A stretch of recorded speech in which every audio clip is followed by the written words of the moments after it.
Hey Paradoxica, how are you doing?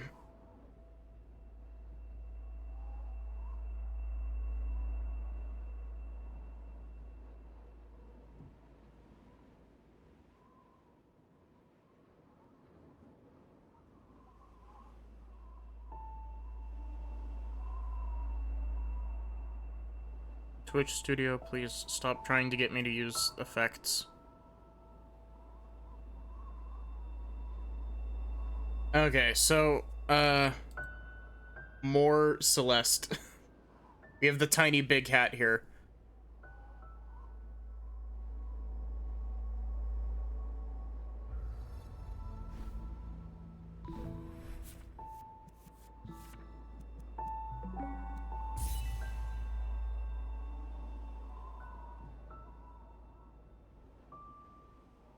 Oh, I need to make sure. Okay, cool, this is the right set of splits.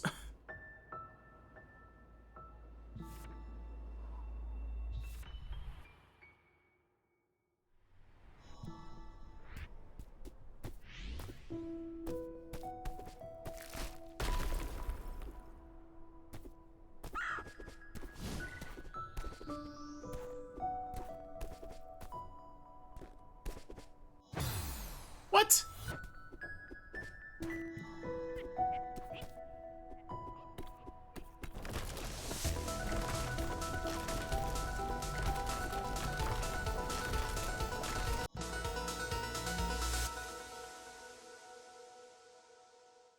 That was dumb. I definitely passed that cutscene trigger. The game just decided I didn't.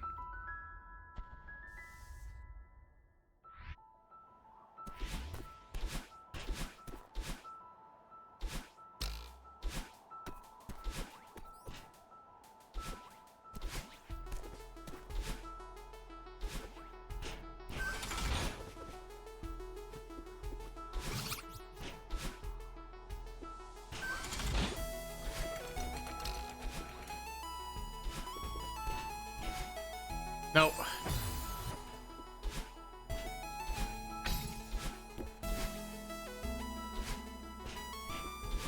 Nope.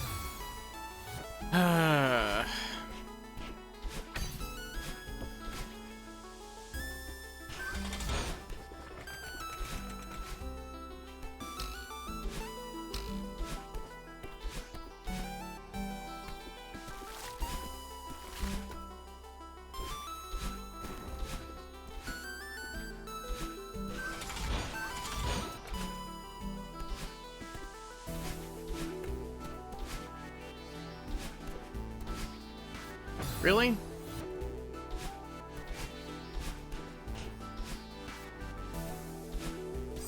Come on, corner boosting. Or not corner boosting, wall bouncing, but...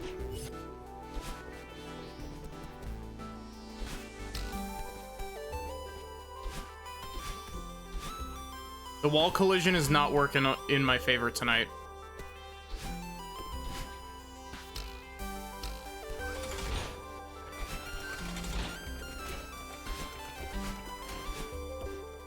Really?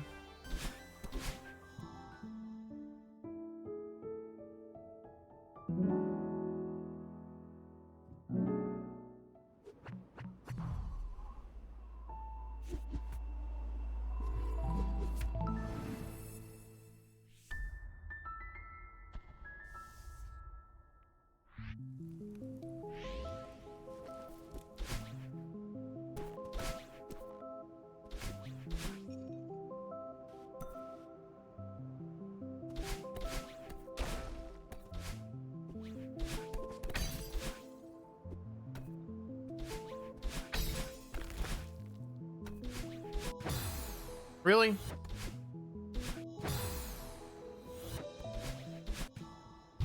There we go.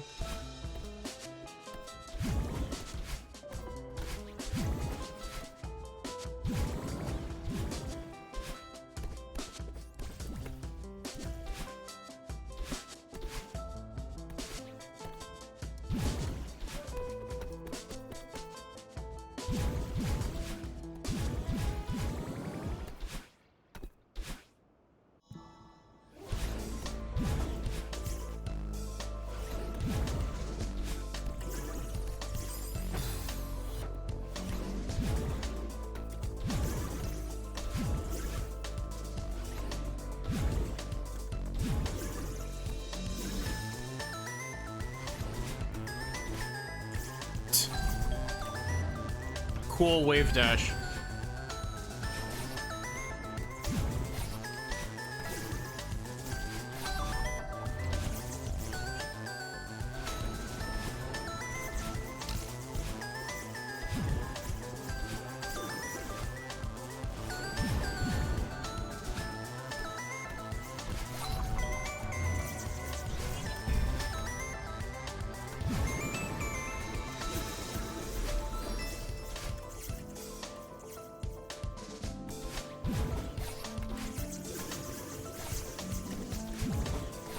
I'm surprised I managed to thread the needle through that. That was a really bad idea.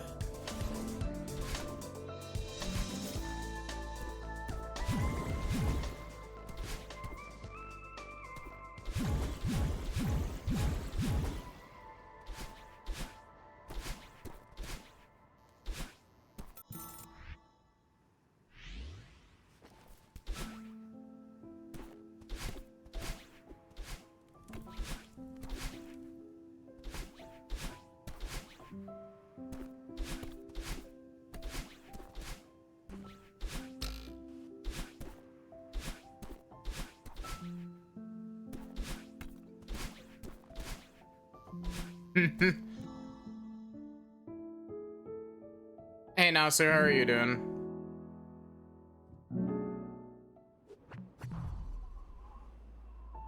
Same, Nasu.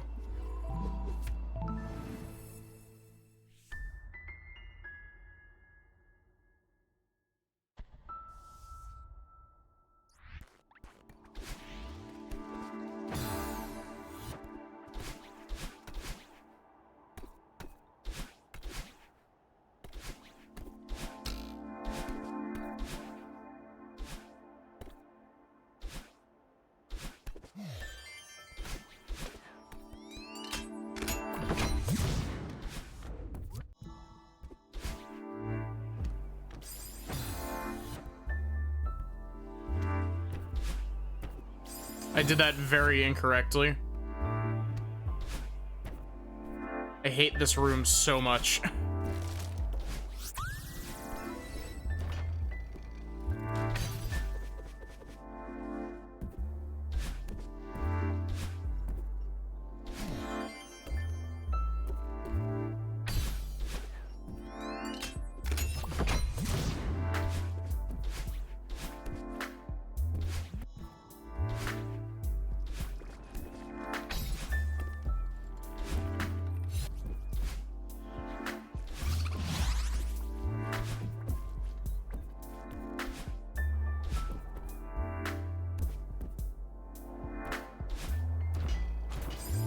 Really? This has got to be one of my least favorite rooms in the entire level.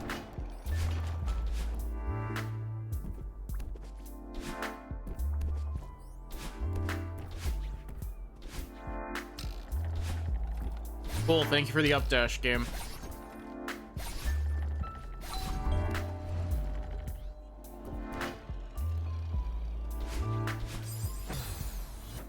Wow. First time that's ever happened to me.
Hmm.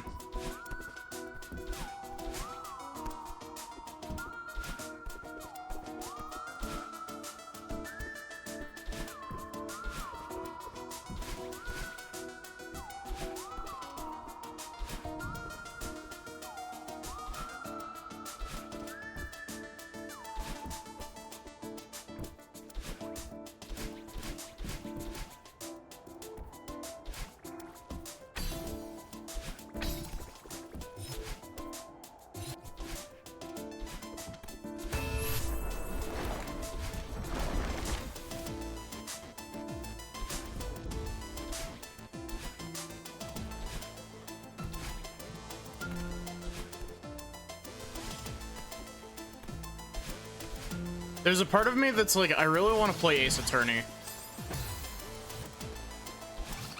Yo, how are you doing?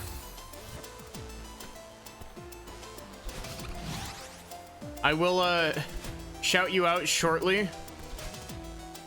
Welcome in, YOLO. How are you doing?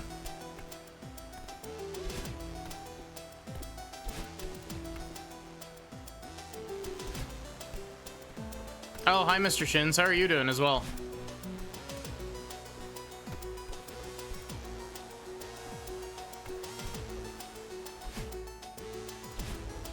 Doing pretty good. It's always cool seeing new faces, you know?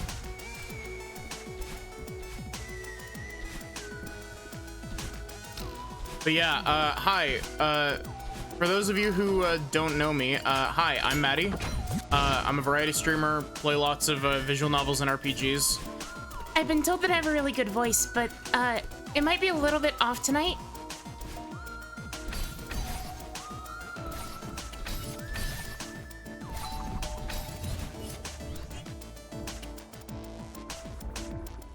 But yeah, lots of VNs, RPGs. I'm doing a lot of Celeste speedruns.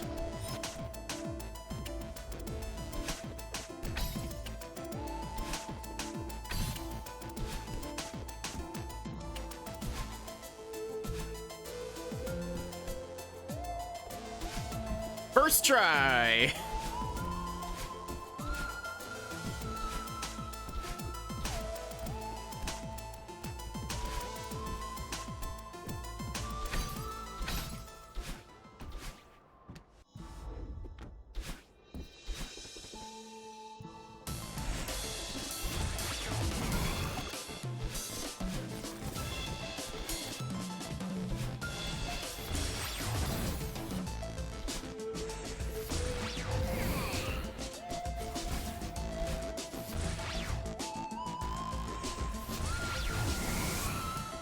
I'm surprised that actually managed to go over me.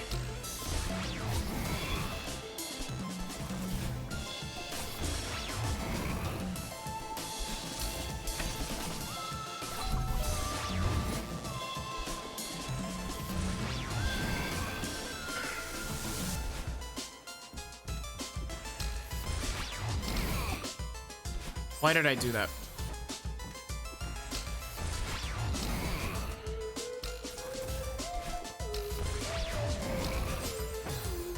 It's like the thoughtful Super Meat Boy, yeah. Man, I haven't played Super Meat Boy in forever. Also, that was me in game.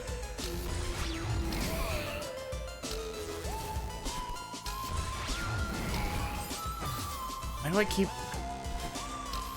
I hate Oshiro so much. It's like a rite of passage. You start speedrunning Celeste, you start absolutely hating Oshiro with every fiber of your being. Because he can and will fuck you up out of absolutely nowhere in the same spot 5 times in a row.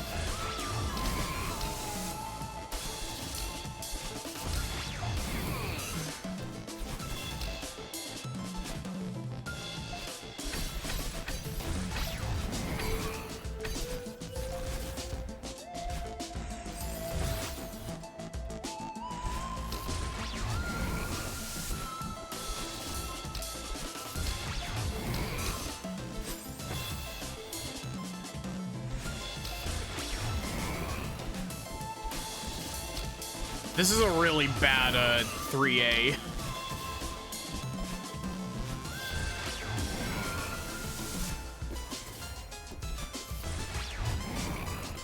I'm surprised I didn't get hit by that.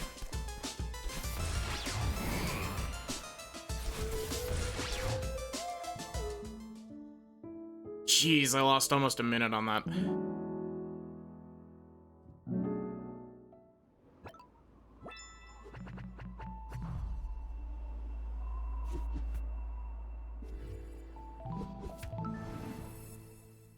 Oh,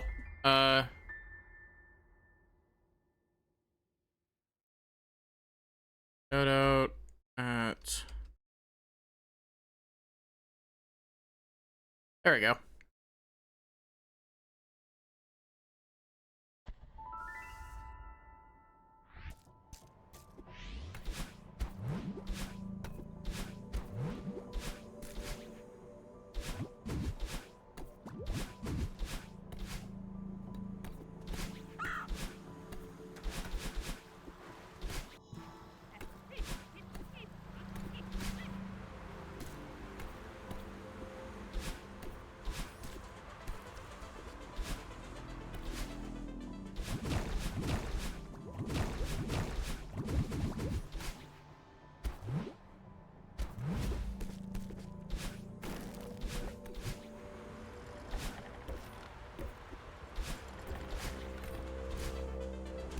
That was messy, but okay.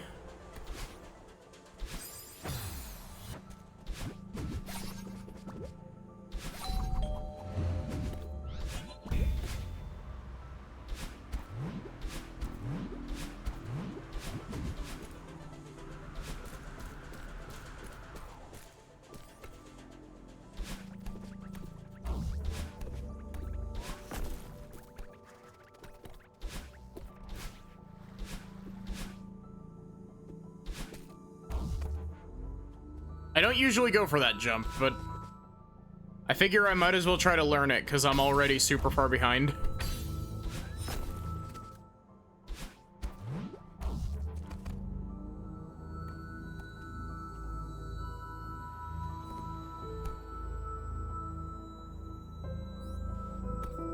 There's also a strat for this room that I need to learn where you can skip the block, but it's really difficult and I haven't messed around with it much.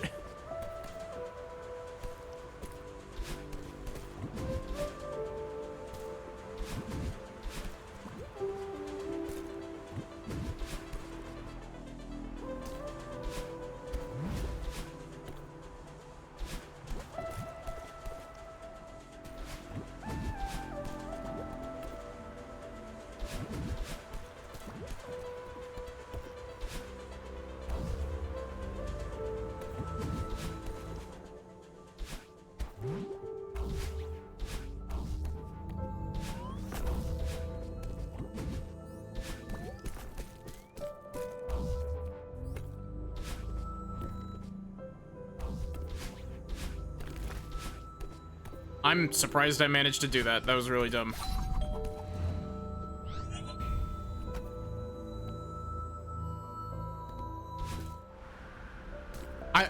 I'm really upset that the copy of Celeste that I have is through the itch.io version of the game instead of the Steam version. Specifically because I'm really curious as to how many hours I've put into this game.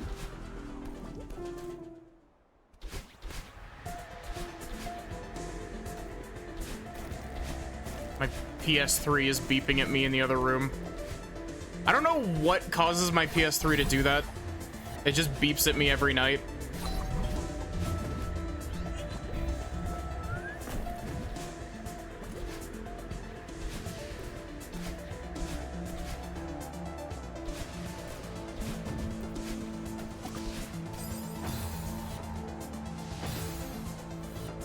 Yeah.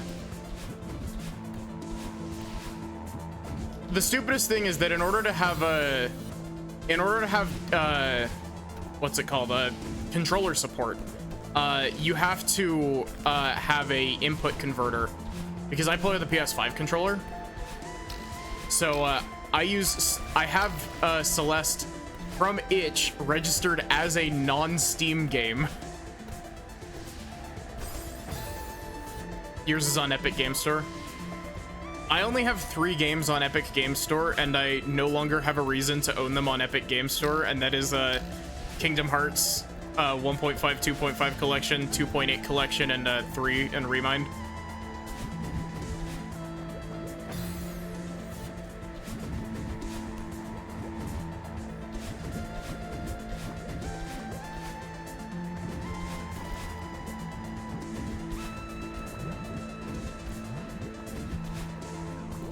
Sad thing is, I was genuinely like, I'm gonna do Kingdom Hearts 2 randomizer tonight, and then I found out that the Epic Games Store version of Kingdom Hearts had an update last night or something, I forget what it was, that completely fucked up the randomizer.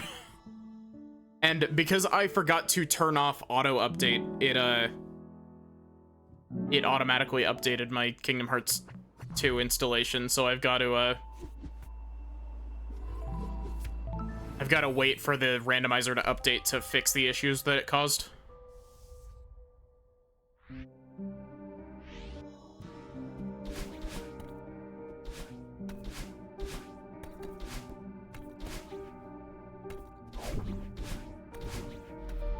Man, that room looks so clean when you actually manage to do it properly.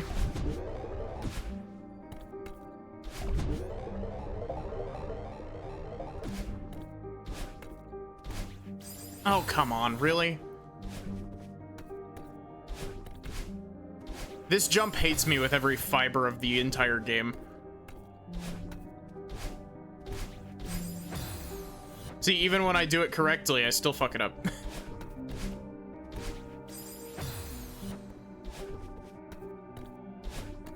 Hey, Queen of Hell, how are you doing?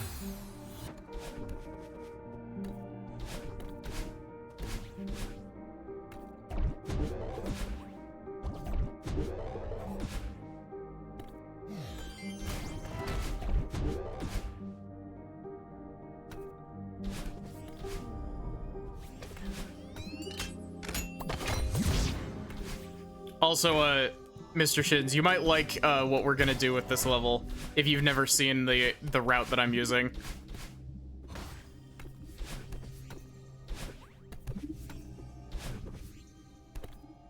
Come on. Oh, come on.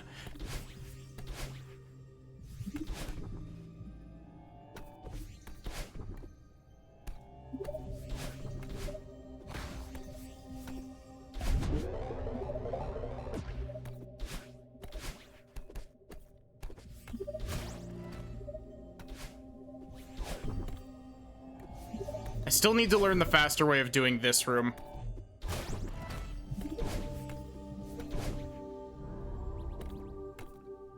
Been doing pretty good. That was dumb. I hate this. This room specifically trips me up so much because it's cycle-based platforming and I'm bad at it.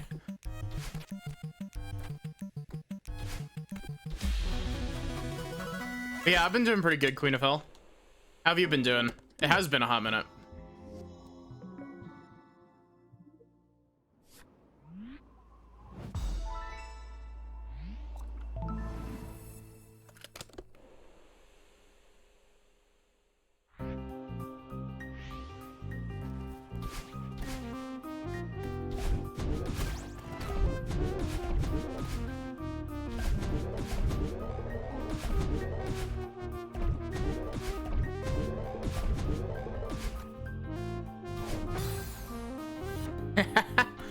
Nice.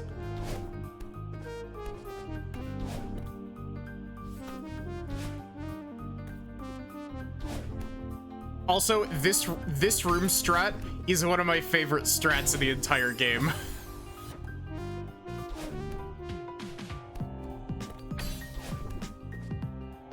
Oh, come on. I say as I'm choking it. Okay.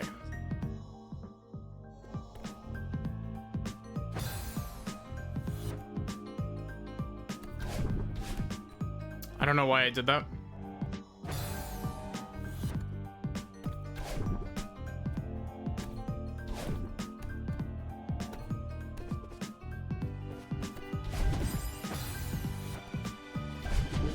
Just casually respawning on the other side of the room.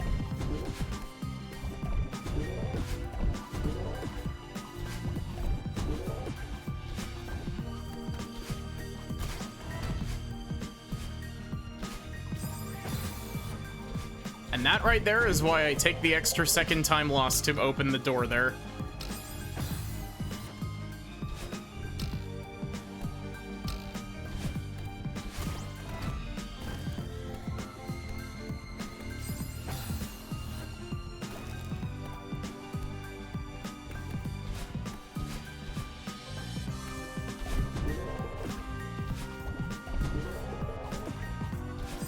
That was dumb.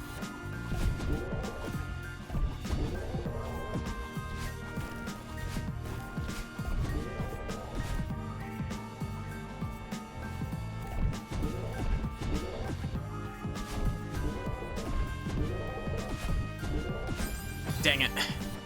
I hate dying to that last spike, but the frame window for actually entering that tunnel is really small. To the point where the easiest way to do it is there's a trick that you can use to widen the frame window just slightly, where if you demo dash into the bubble, it squishes your hitbox, and so it makes that slightly more generous for some reason.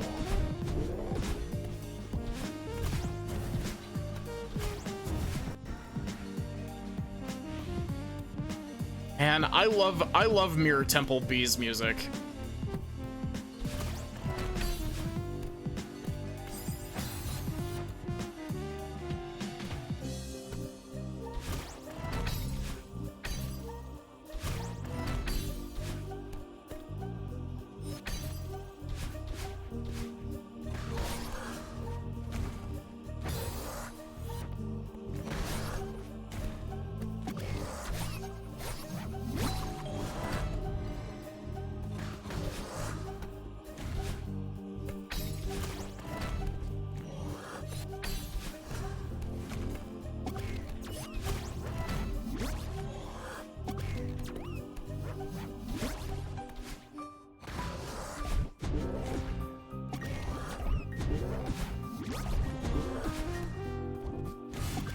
This room trips me up a lot.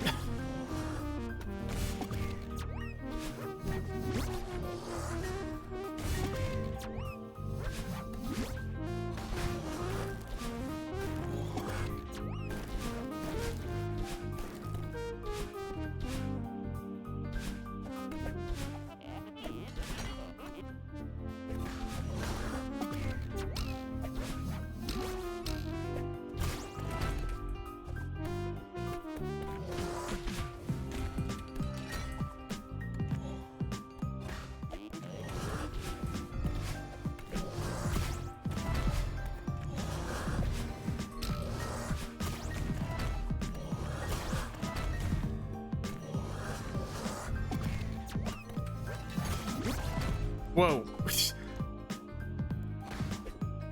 Man, momentum physics in this game are so weird, but I love it.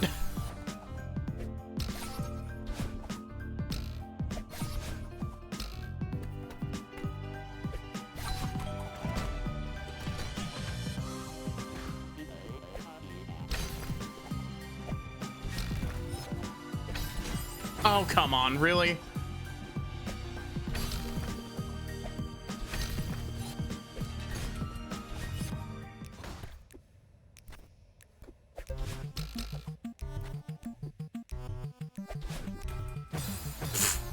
Wow. I threw Theo a little bit too good.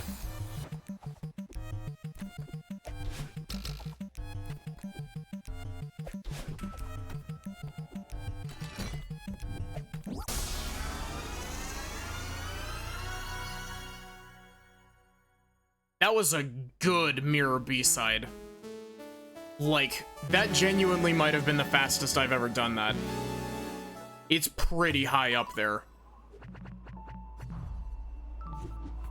Yeah, I love the my favorite line of Theo's in that B-side is where he just says, "Is this canon?"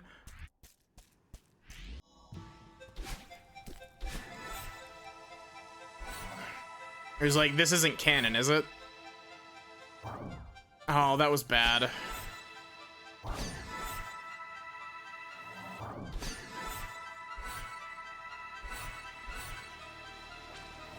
That was also really bad.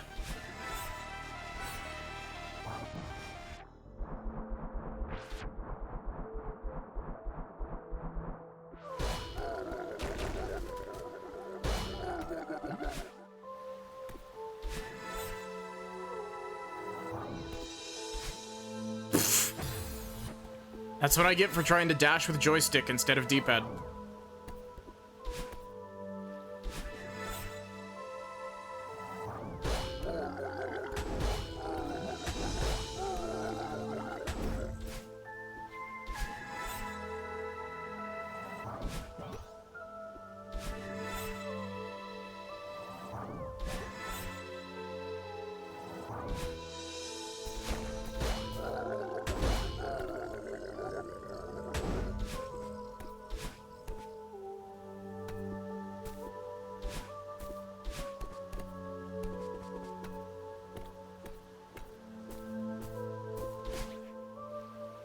Neutral wall jumping.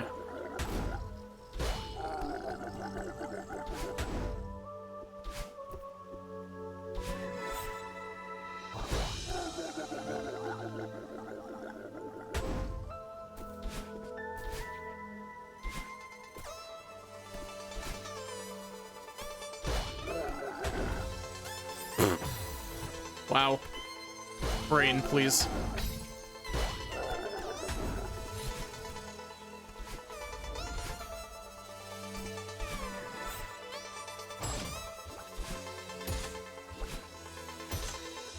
I'm surprised I managed to save that.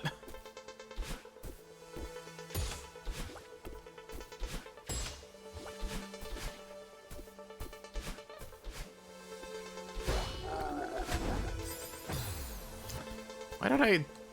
Why?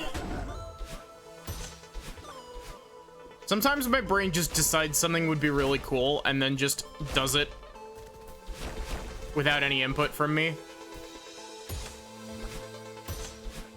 It's like, oh, what if we hyper here? And then hypering there gets me dissolved.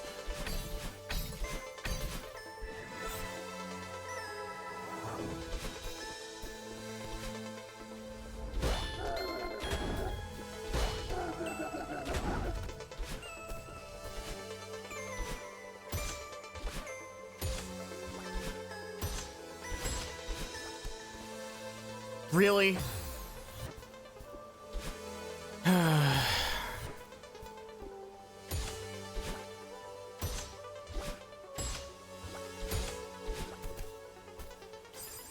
Bumpers?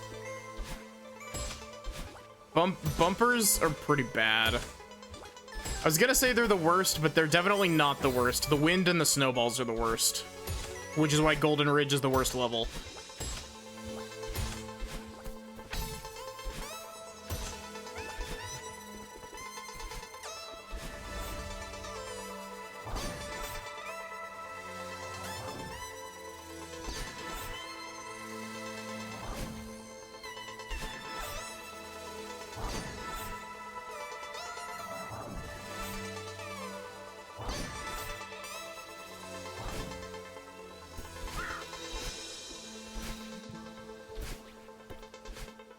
Thank you for the literally instant pep talk, Granny.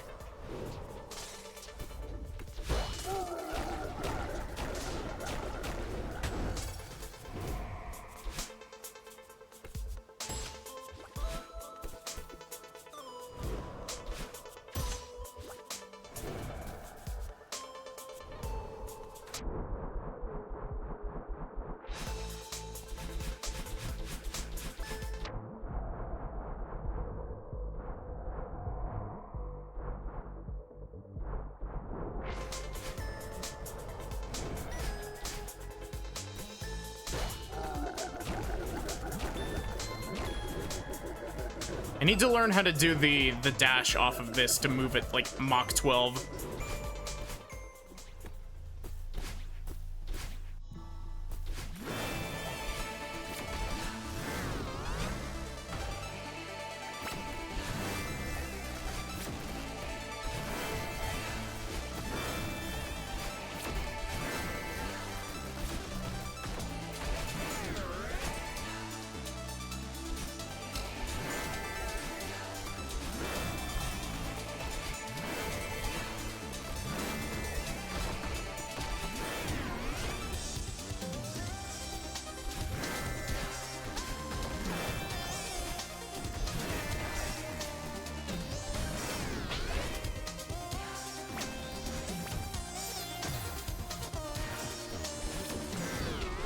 Surprised I didn't get hit there.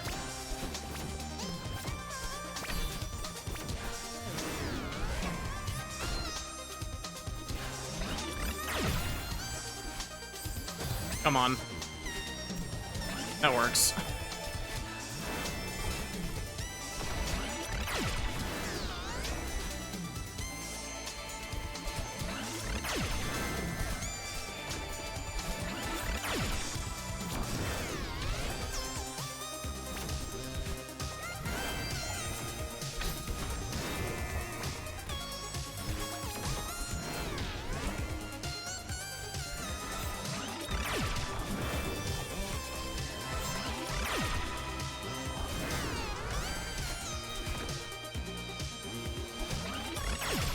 Really? I did fancy movement tech and you shot me?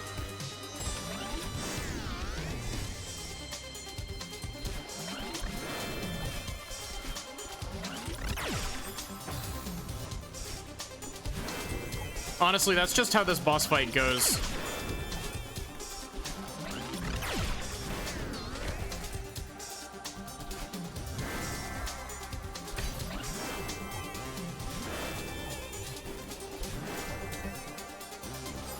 I thought I was in the other room. I thought I was in the other room with the big falling segment.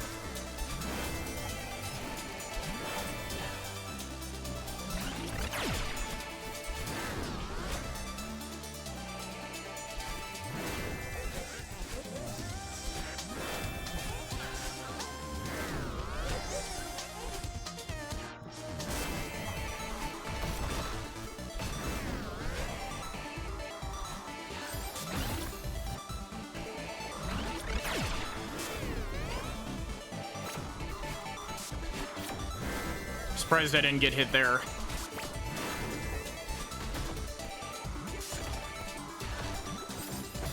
Thank you for all of the momentum that I didn't ask for.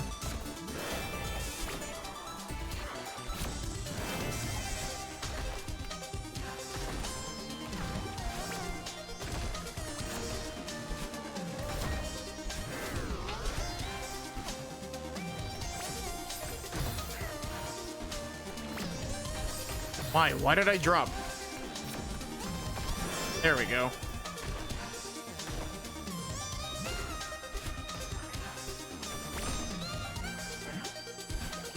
I'm so sad that wall bouncing off of that upper wall doesn't give you enough distance to get over to her to skip the platform cycle, but or at least not any of the ways that I've tried to do it. There probably is a way, because, you know, the speedrun community for this game is crazy. Crazy affectionate.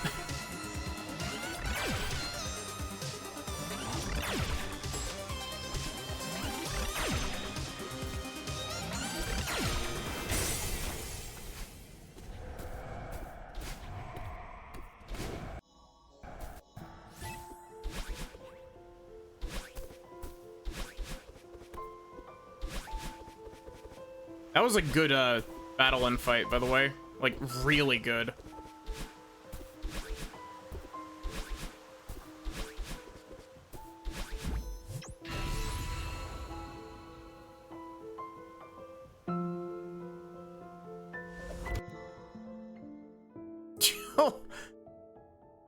Yeah, look at that time save on that split, and you can see how good that fight was.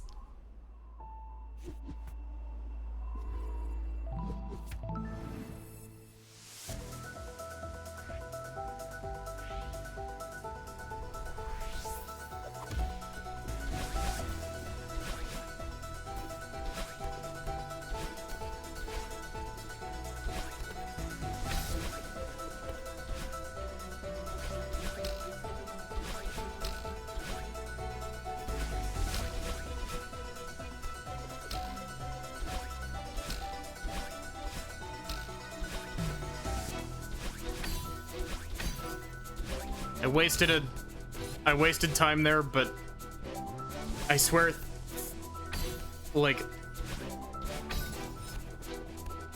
3 out of 10 times I always end up like messing up the fast strat for that room. Or faster strat. I don't know if it's actually like properly a good strat. I just know that it's faster for me.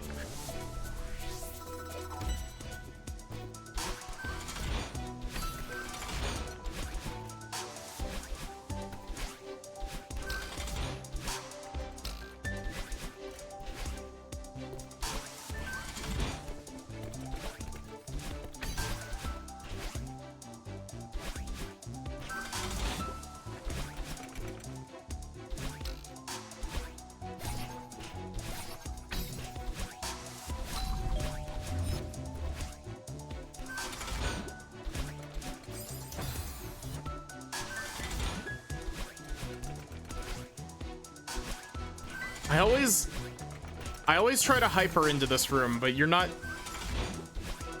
Why am I dashing? I'm just supposed to jump.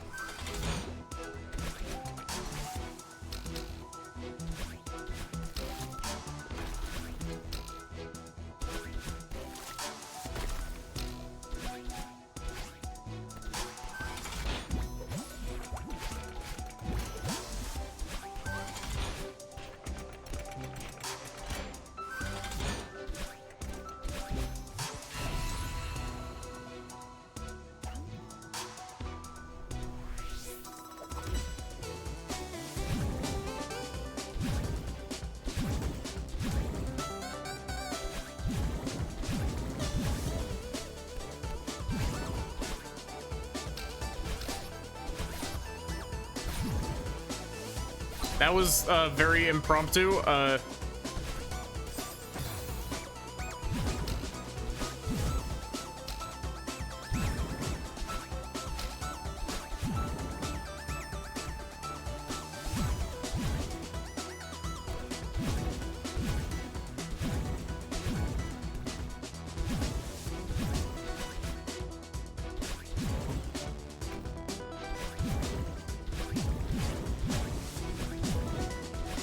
Man, I love dream block movement like that.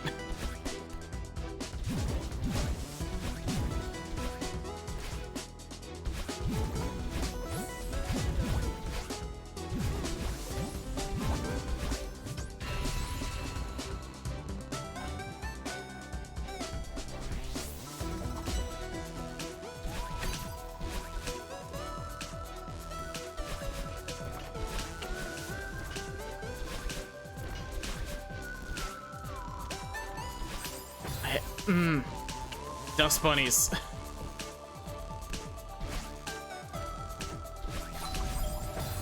Really? There we go. That room is easy, but it's really easy to get stuck, messing up repeatedly if you're not careful.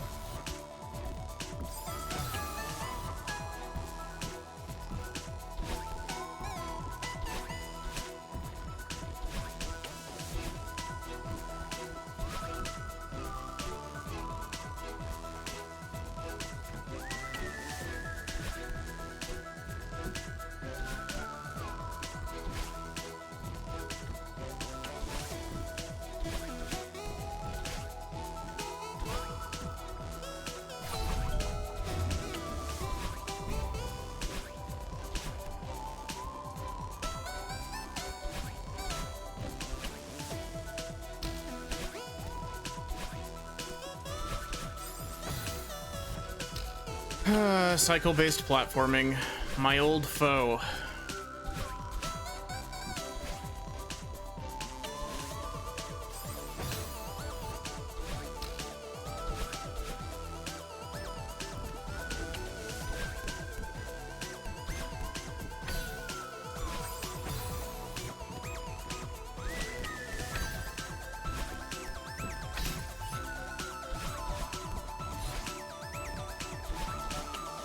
Hey, let's not get stuck on this one room for forever.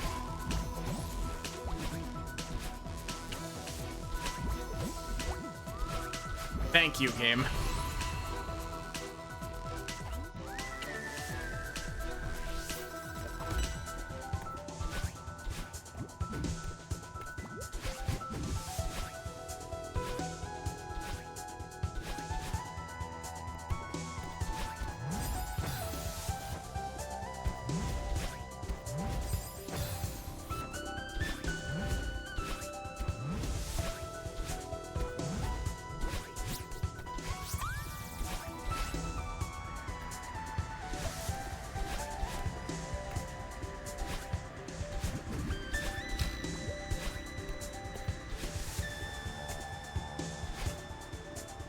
Okay, have a good night, Mr. Shins.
That was dumb.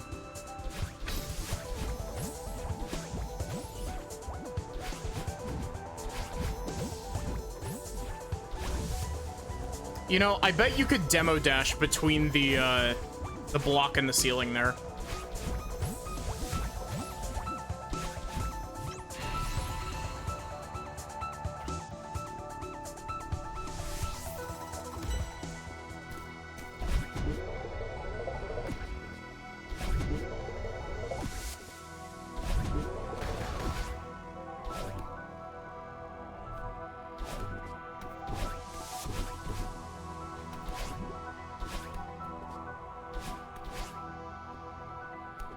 Hey, please do not spend multiple minutes on this room either, brain.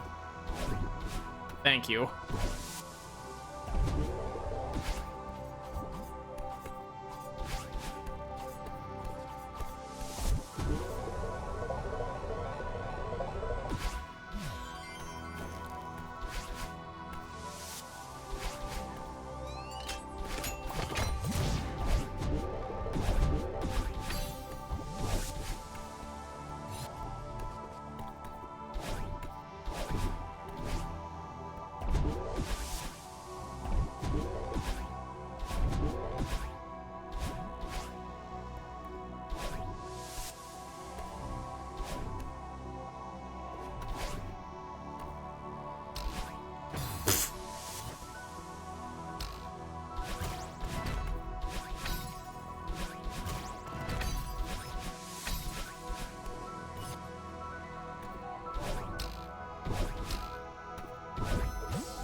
Hey Sachi, how are you doing? I see you there counting.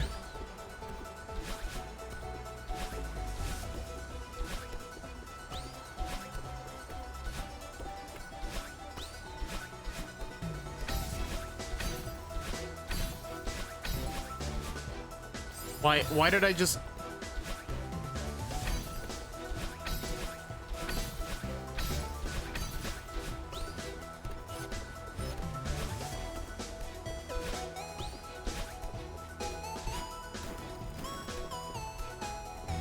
Just had dinner. Nice.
No, brain.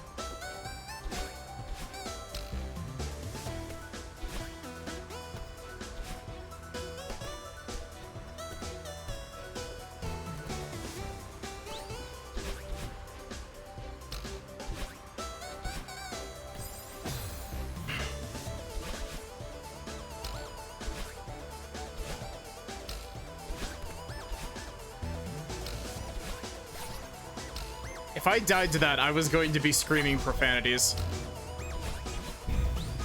Not that that's especially uncommon for me, but...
Brain.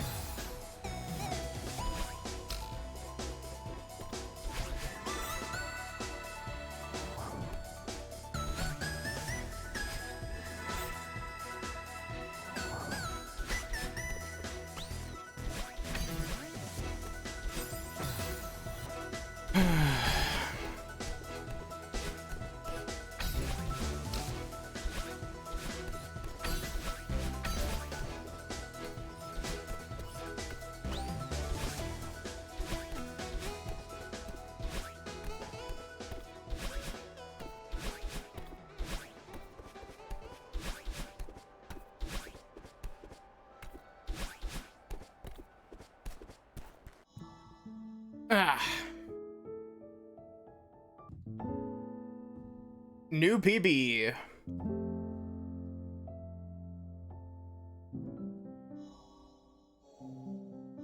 Honestly, that as a new PB is kind of crazy, because if you scroll back on my splits, the first chunk of this was really bad.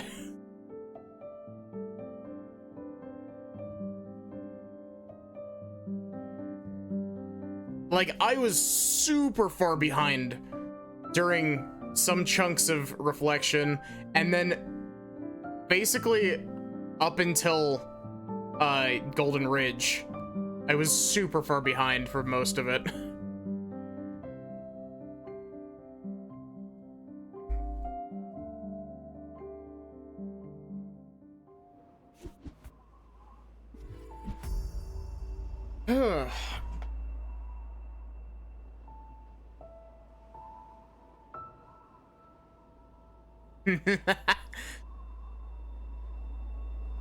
It's a bit sad that that doesn't show up in the chat box, Sachi.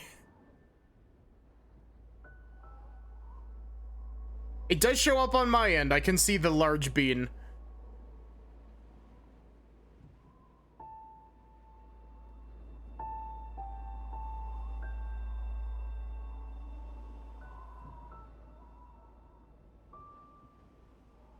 And now we get to update our splits.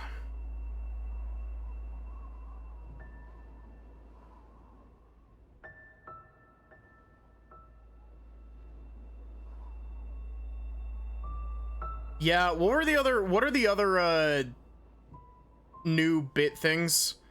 There's one that I've heard just like covers the screen in like emotes and confetti and shit.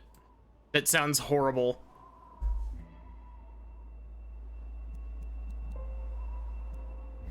And it keeps saying new. Yeah, I noticed that. The weirdest thing for me about the whole redeems thing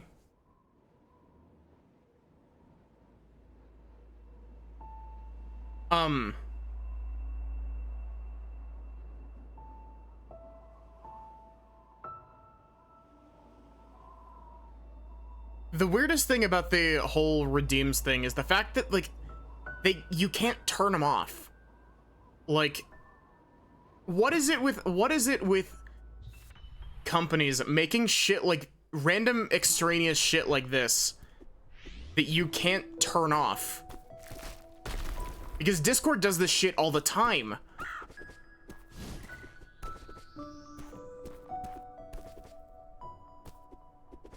And it's especially stupid when you consider that, like, okay, buying bits goes, like, buying bits, Twitch skims off the top.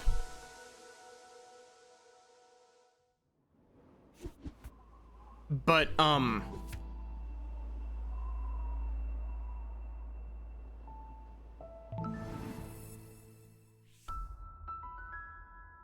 but yeah, like, Twitch only gets money from bits from, like, people buying bits. They don't get it from people spending them.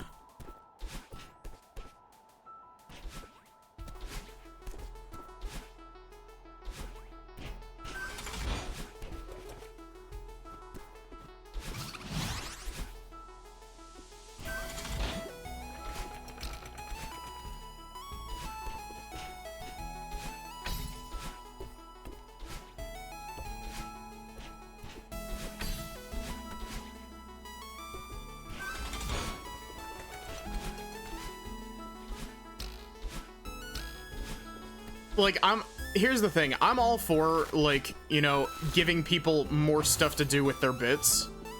Because, honestly, there's not really much you can do with them.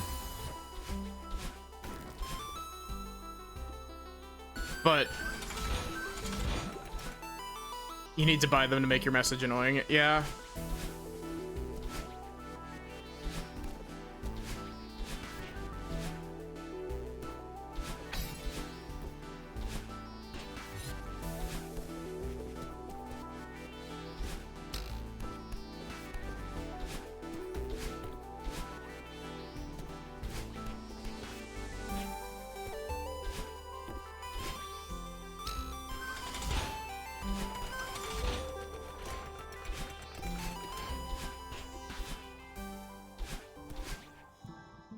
The stupidest thing is that, like, the whole power-up idea is, like, genuinely a good idea.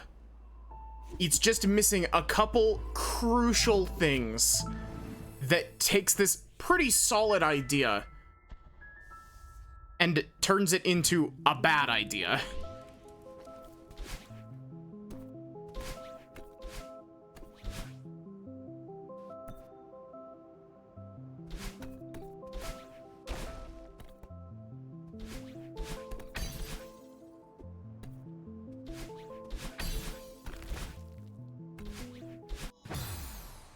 Really?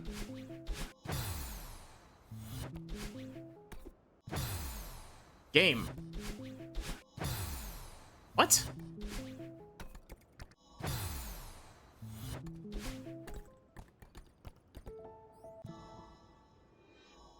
Fine.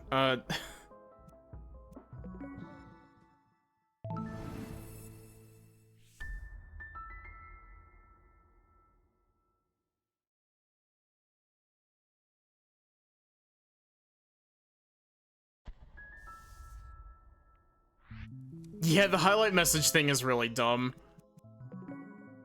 Like, it feels like a very half-baked idea through and through. Don't stop. I don't want to play this level currently. I would like to start over, please.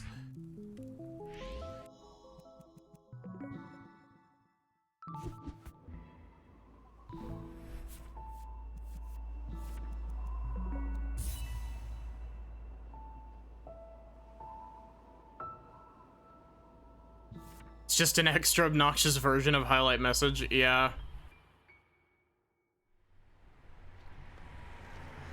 It gives streamers something else to make obnoxiously expensive, just for the kicks and giggles.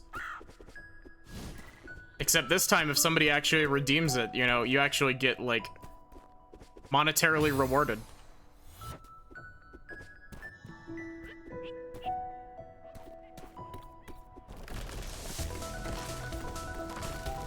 Yeah, cheer basically already lets you highlight your message.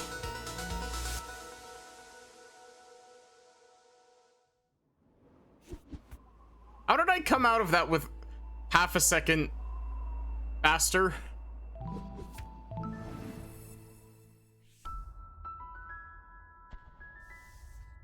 I don't understand.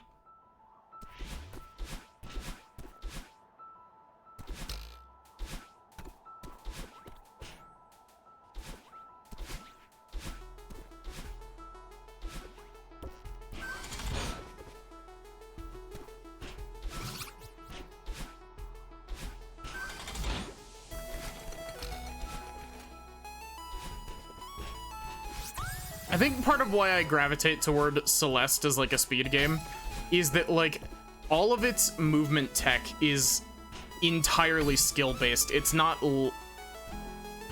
like you're not gonna lose your run to RNG in Celeste.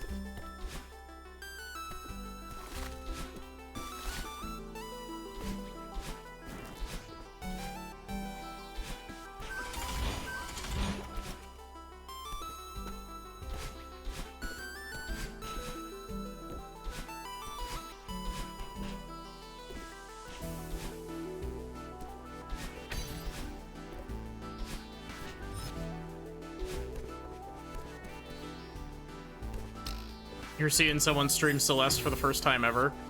Nice. It's always cool seeing people stream games like this for the first time.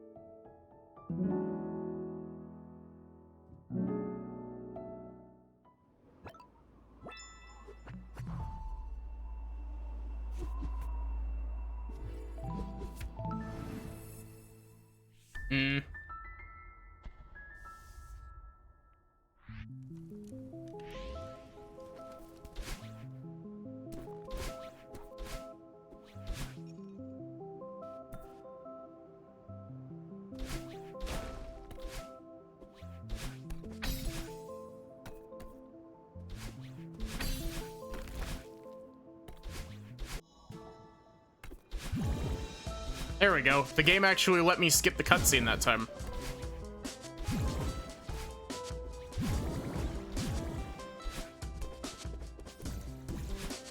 Honestly, I would really love to get into some other speed games. Like, I really want to learn advanced movement tech for Mario 64. And one of the main reasons why is because I really want to play some Mario 64 ROM hacks.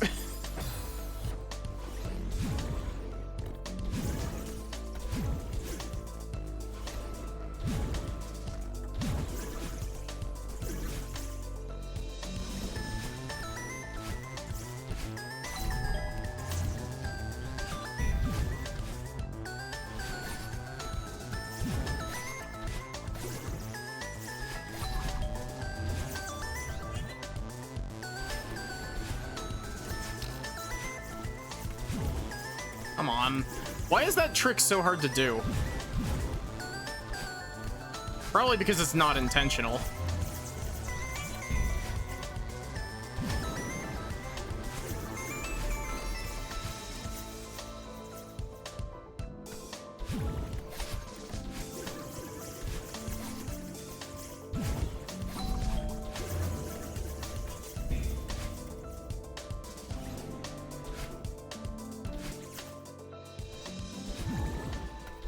They skipped like the entire game in Ori 1 in the any percent speedrun for it.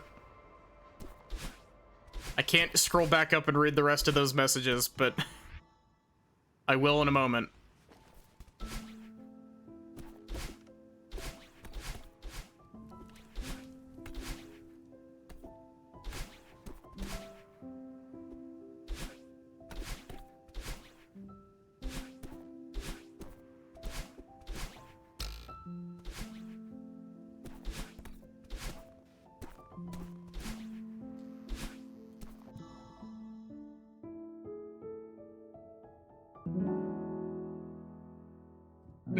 First Ori game speedrun was really fast because they skipped the entire game after the Jinzo tree. I haven't actually played Ori. I tried to get into it when it came out on I tried to get into it when it came out on Switch. Boy, am I glad that the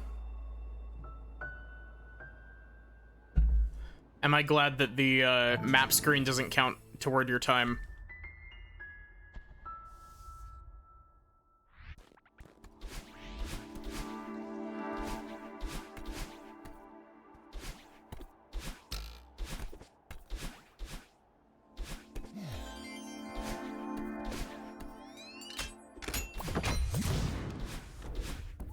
Why did I do that?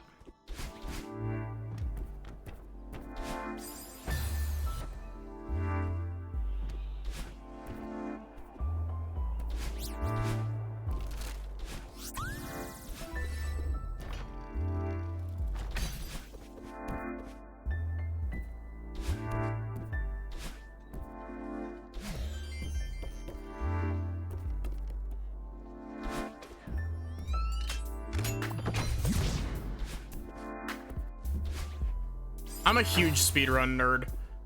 I found out about GDQ like second year they were active.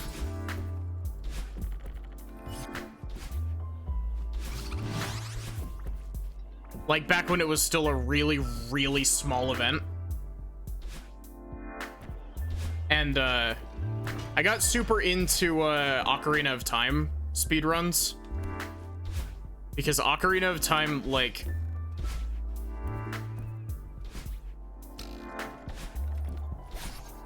Ocarina of Time is like the poster child for absolutely ridiculously broken games.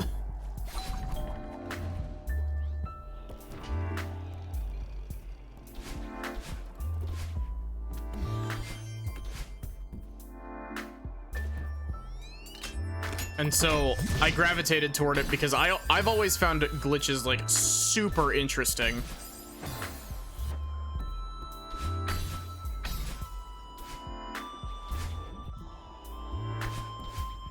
Oh yeah, you're talking about Twilight Princess, that is low percent in Twilight Princess, because there's a trick that you can do called rupee sliding, where essentially the pickup animation for rupees specifically has a incomplete animation loop, which causes you to shift like single pixels over, and you can use it to phase through walls and shit. Hey Squiggles, how are you doing?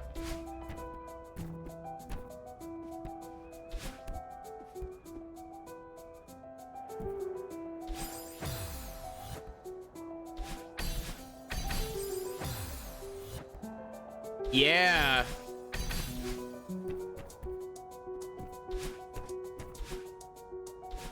We got a new PB last run with a 50-50.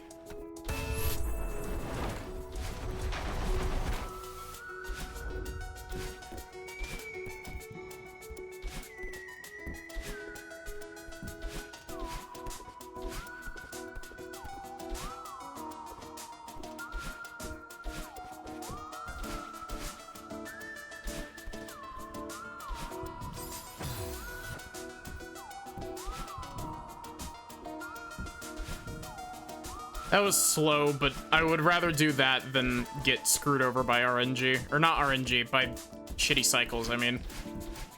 There is no RNG in this game. Staying at a friend's place? Nice. Or at least I hope that it's nice. I hope that it's I'm hanging out with friends and not something shitty happened. Playing Minecraft? Okay, I assume that that's nice.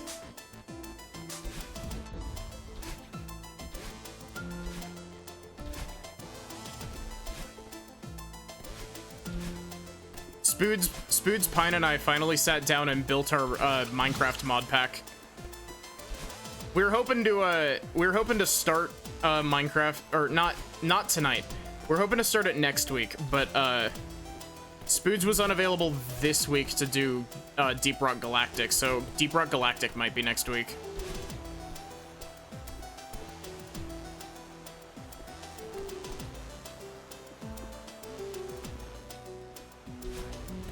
Oh, Shiro, Theo is venting.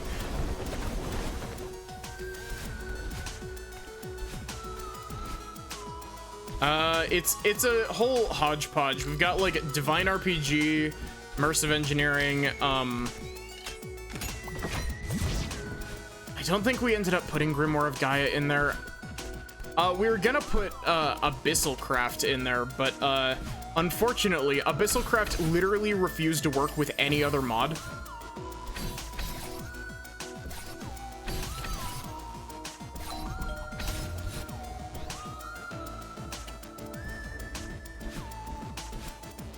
We've got Ars Magica 2 in there.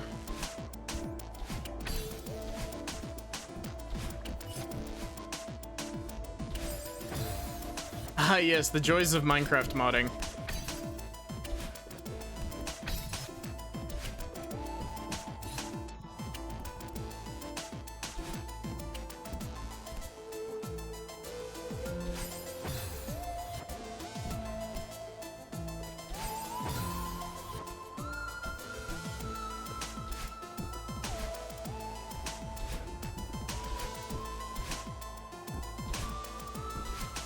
Yeah, Abyssal Craft has a whole bunch of dimensions.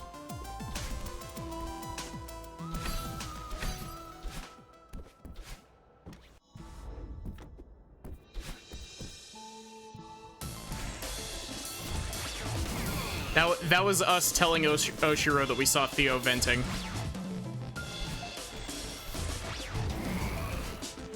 Oh, come on. Yeah. It's the we also have we have Mistcraft in there, and Mistcraft is super cool.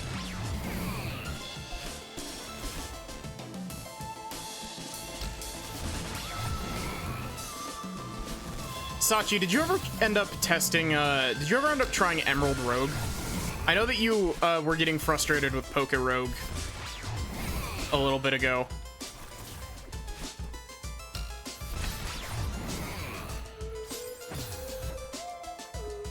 Stop talking about Among Us.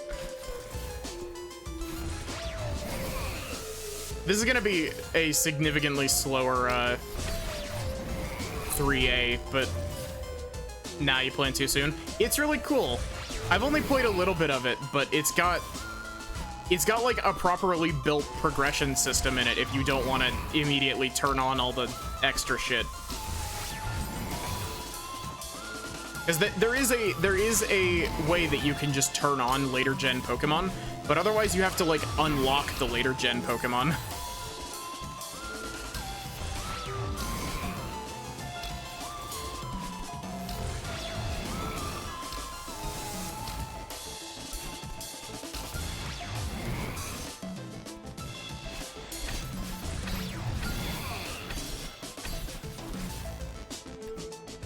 I think if I'm gonna play a Pokemon fan game on stream, I think I would probably play Pokemon Unbound, because that's the one that's been on my mind for a while. Pokemon Unbound seems super cool, and it also lets you customize your sprites, and all of the sprite work is really cute.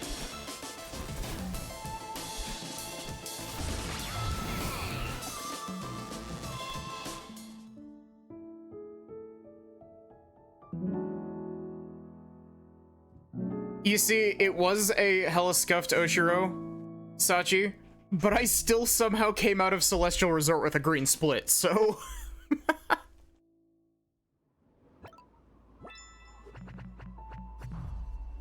Don't ask me how, but it happened, I guess.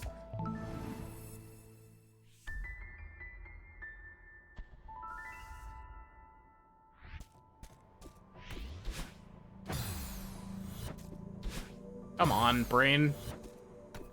Don't mind me just sacrificing 5 seconds at the start. Yeah, Infinite Fusion seems like fun, except for the NPC that doxes you, but...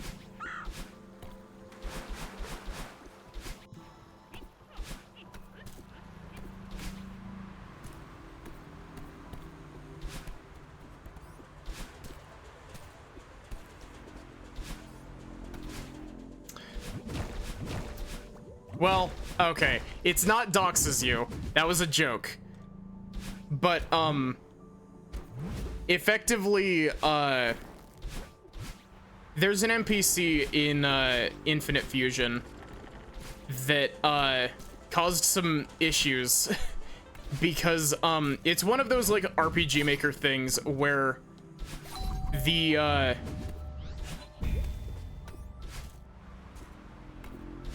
game grabs your,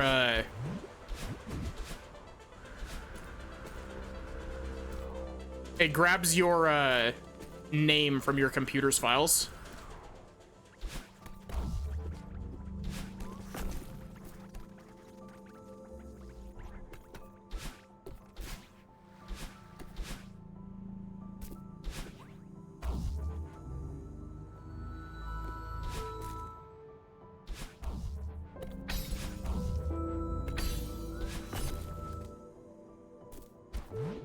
And so you can see how that could be an issue for people going by an alias, you know?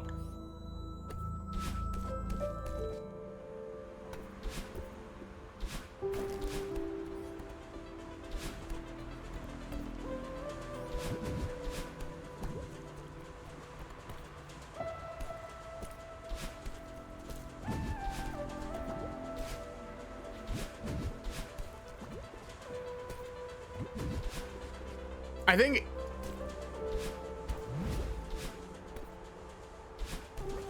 Infinite Fusion is made in Game Maker, right? Like, it's not a ROM hack, it's like a fan game, right? Because there is a distinction between those two terms.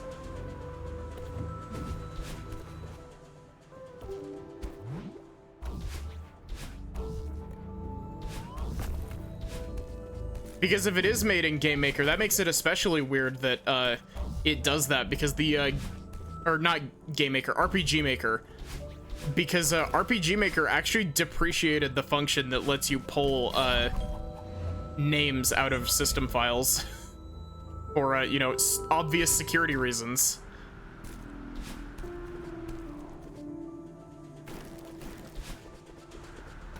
Though I guess a lot of people don't tend to use the new versions of RPG Maker, so who knows?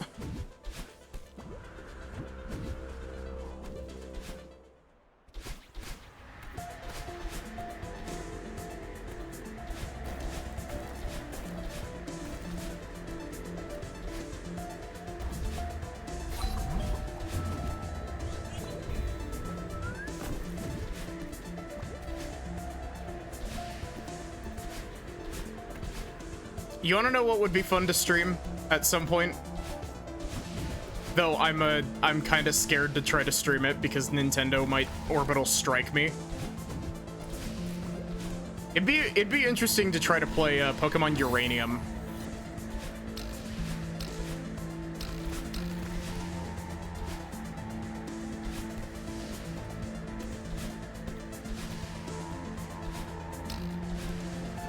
AM2R.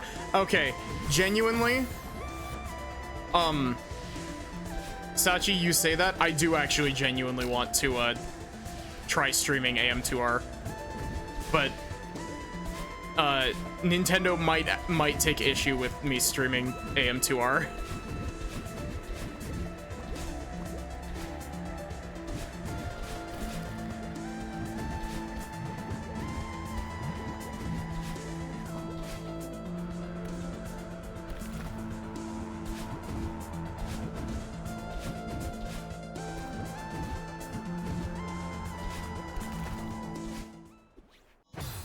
Really? Yeah, I know, right? Like, why is Pokemon Uranium the one that Nintendo is like, nah, this shit, get this shit out of here?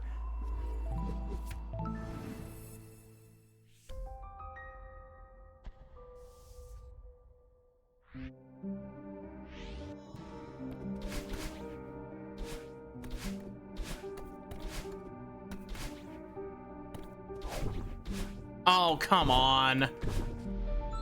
I missed the jump, really?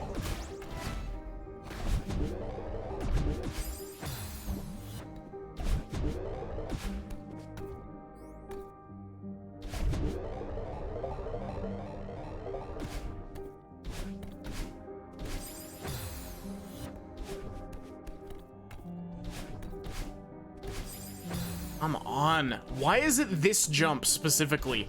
Every single time.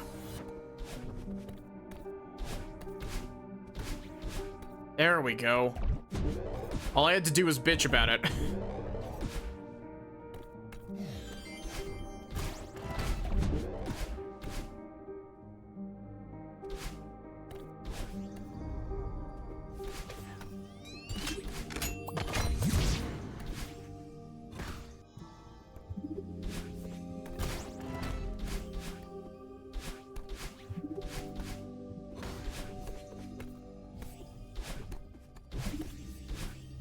Hell yeah, baby.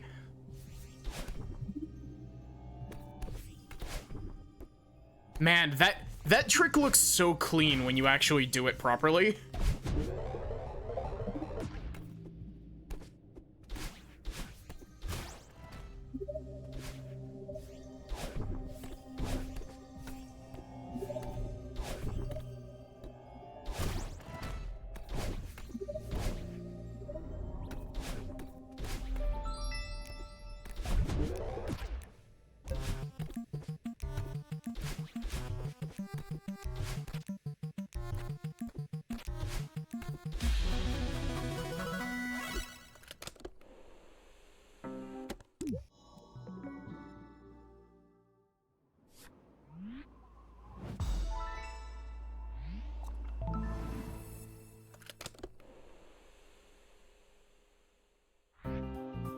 Yeah, and I didn't fuck it up.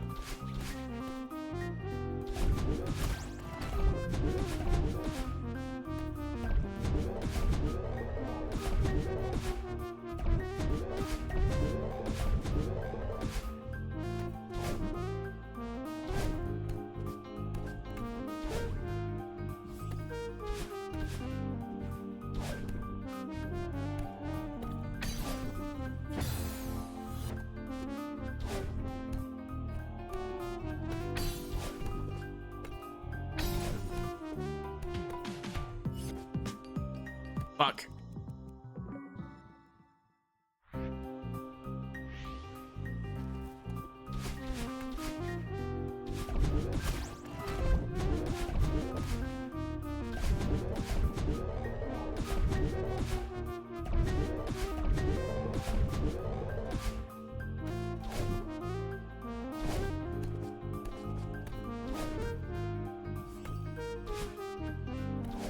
I mistimed my pause buffer.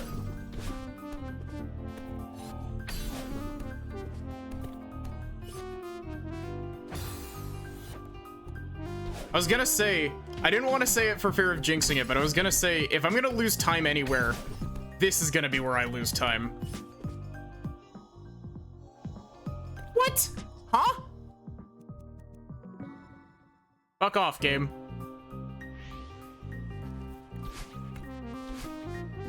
I did all of the inputs correctly there, and I just didn't get a bounce for no reason.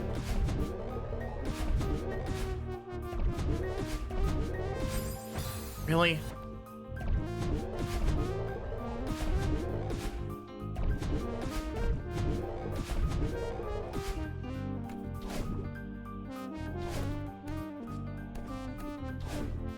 See, I'm glad that this is like early on in the chapter.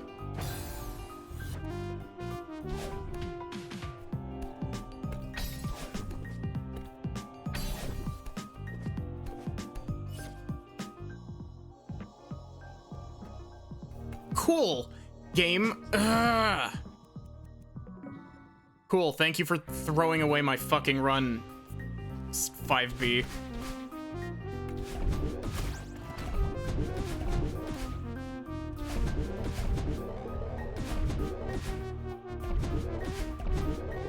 This trick isn't even hard.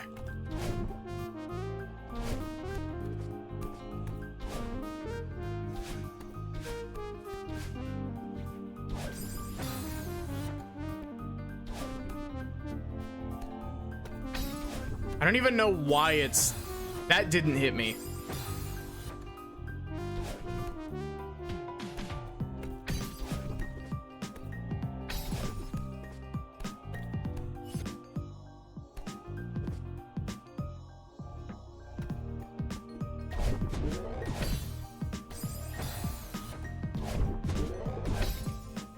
I don't even know how to do this room.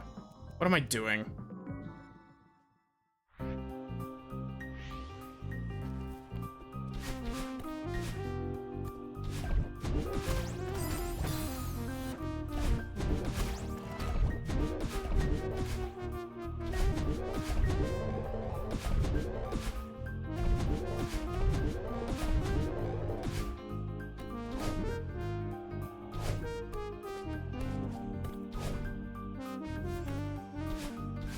The worst part is that I literally did everything right.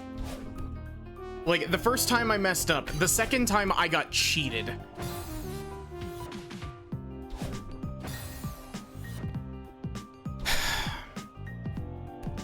All of my time save.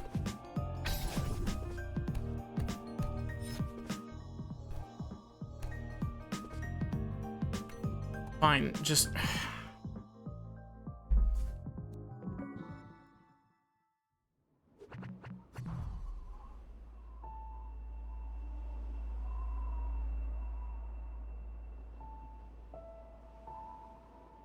That...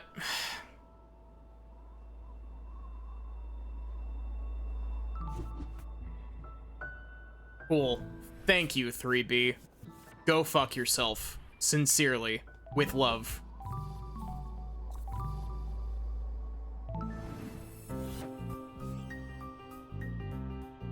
Okay. Now that we're not on the clock... Watch this. I'm gonna get it first try now. See?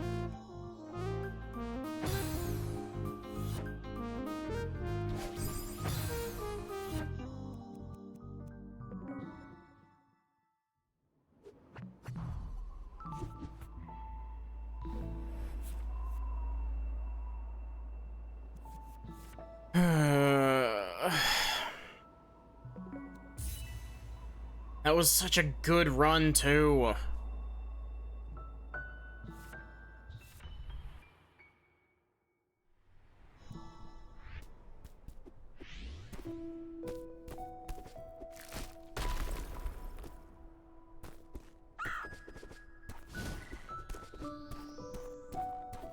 Like, I was literally over a minute ahead.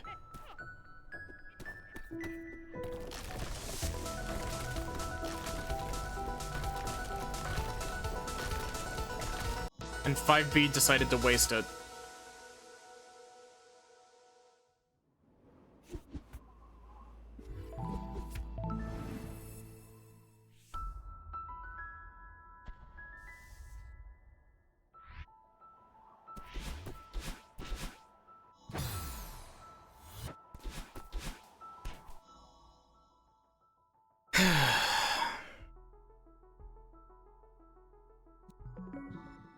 Catch me fucking up the first actual room of the game.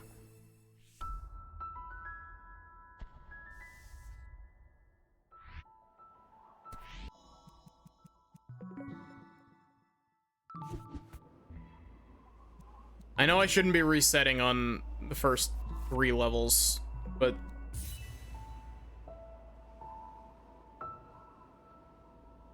maybe... I don't know. I'm see, the issue, Sachi, is that I don't know if if strawberry jam will be much better because I'm in an advanced lobby now, and some of that shit's ridiculous.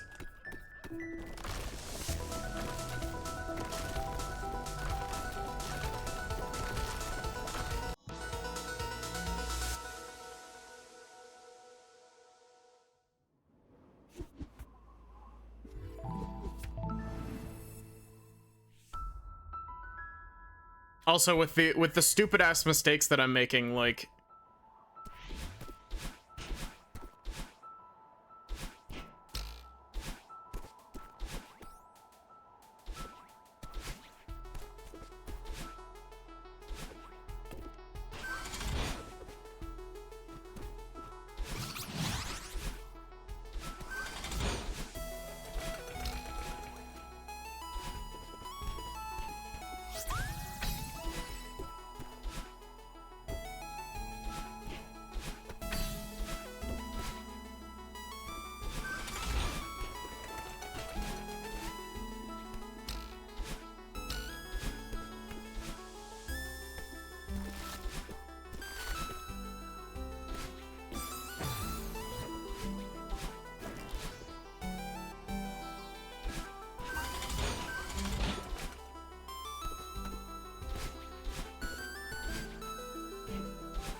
really?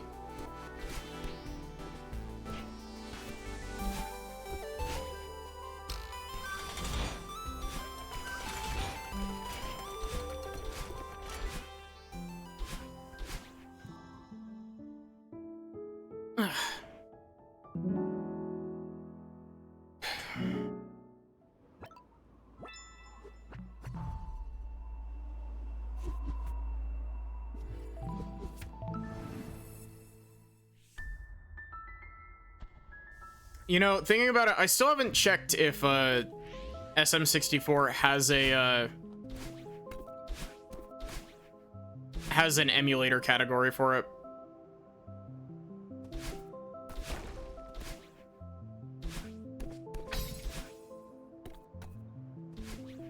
Why did I do that?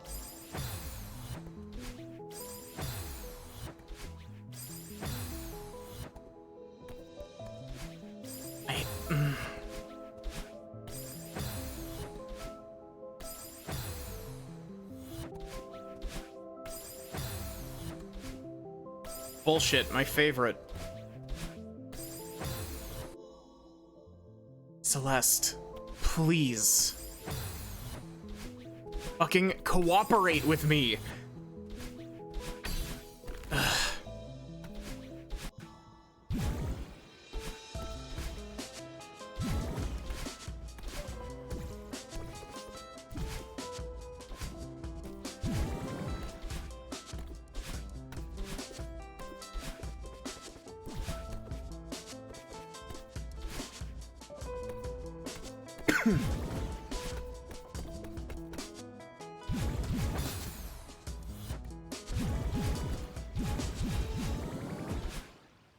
What?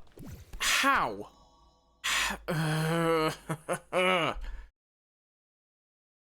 absolute worst feeling in the world is when you input the thing correctly, but the game is like a frame and a half behind you. And so it's like, nope, fuck your run. Enjoy.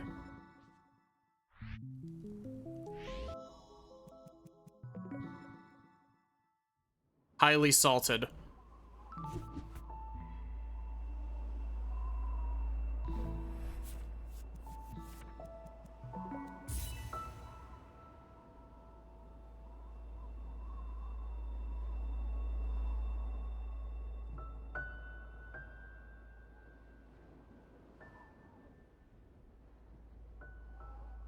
I don't know why it's not updating my splits to the new times.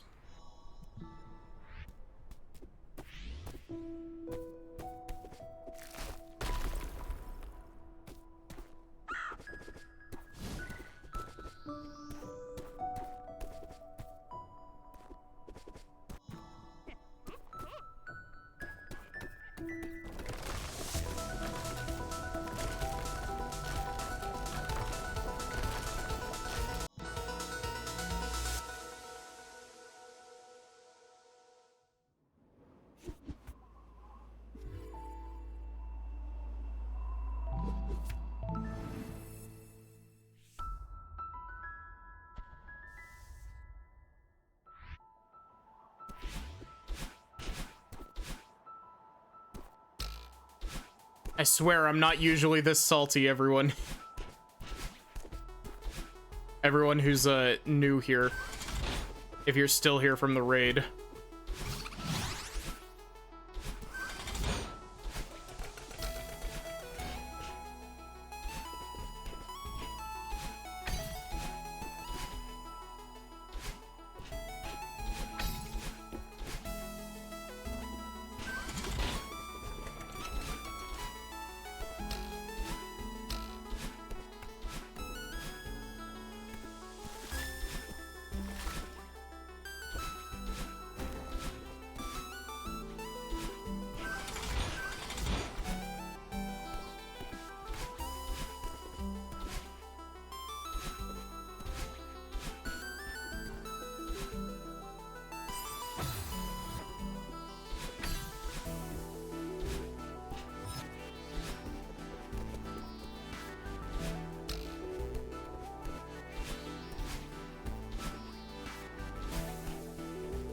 Wow, that gives you enough height? Huh. Good to know.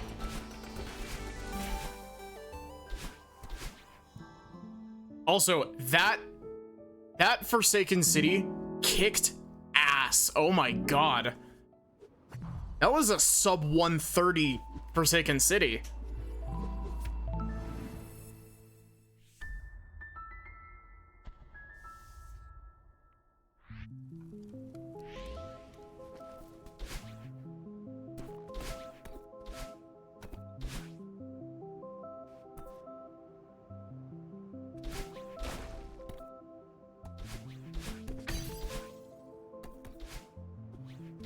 Just got a notification that Milky misses you.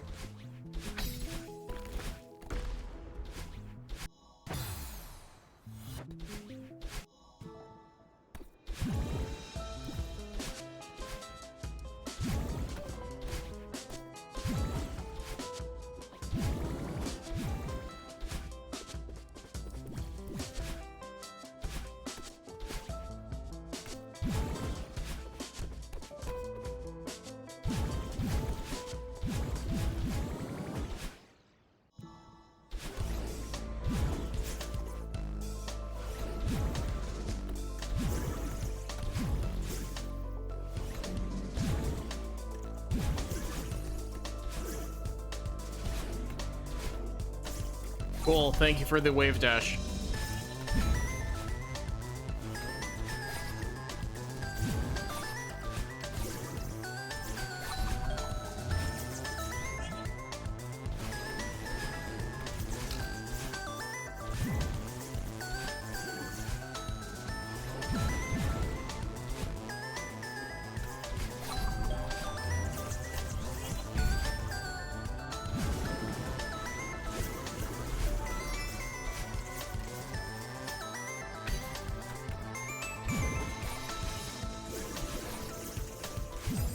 Dang it. I knew I shouldn't have gone for that.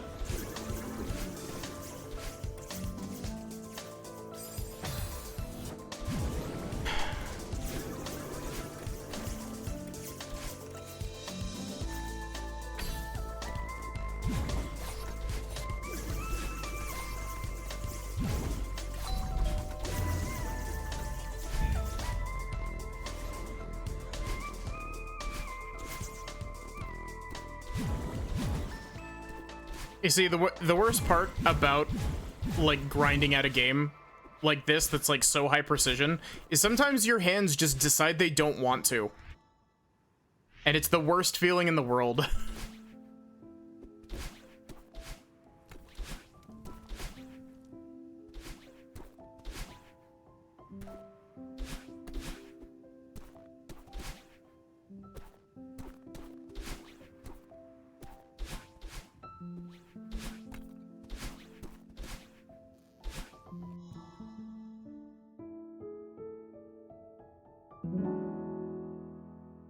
Honestly, it's the same thing with just about any game that you grind out for extended periods of time.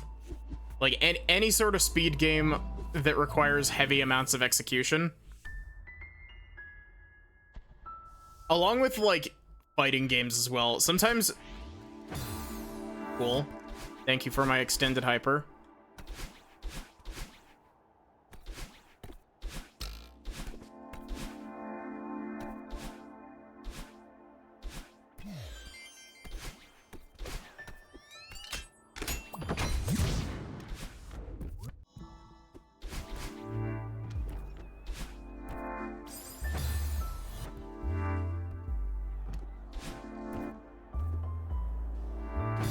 Cool. Thank you, game. Very cool. I hate this room so much.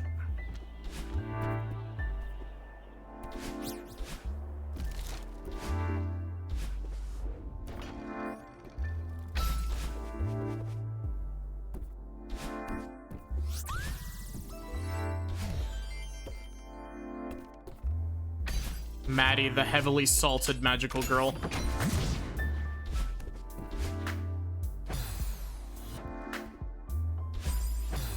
Maddie on her toxic speedrunner arc.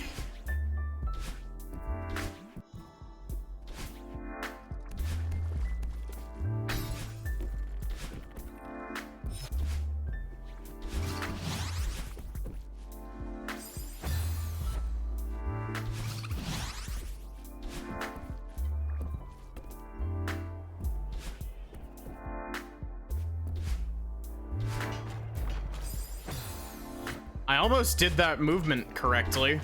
Almost.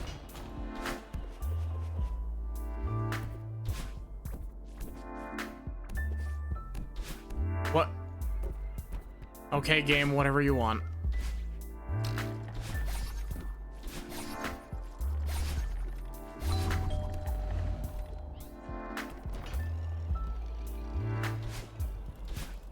Cool. Where did all of my momentum go, game? Where did you put it?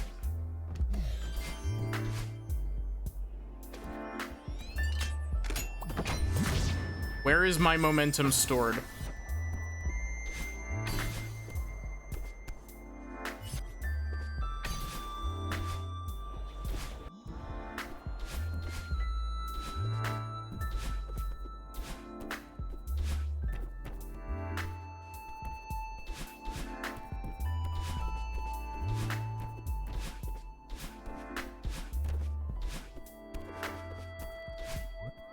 Momentum is stored in the HRT. Is that what gives trans girls the ability to double jump?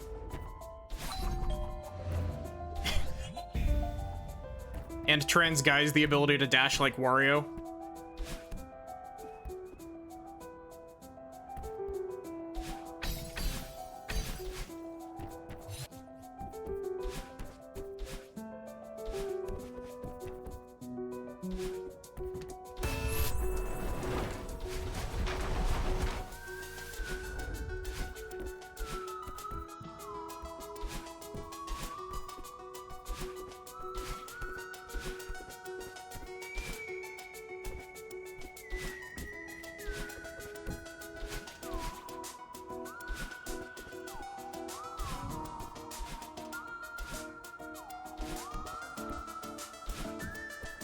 I'm surprised I didn't get punished for that.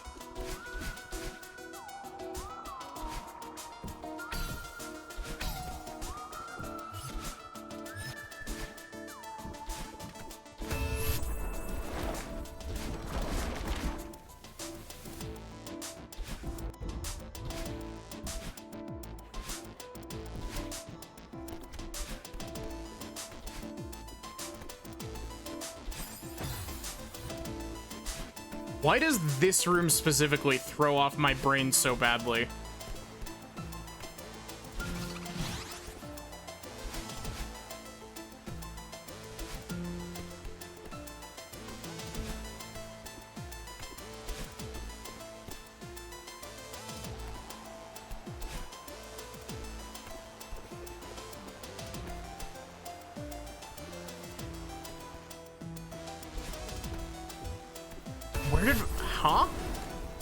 Where did my dash go?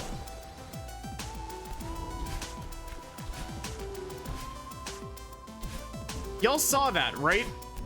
Like, I very clearly touched the ground and I just didn't get my dash back.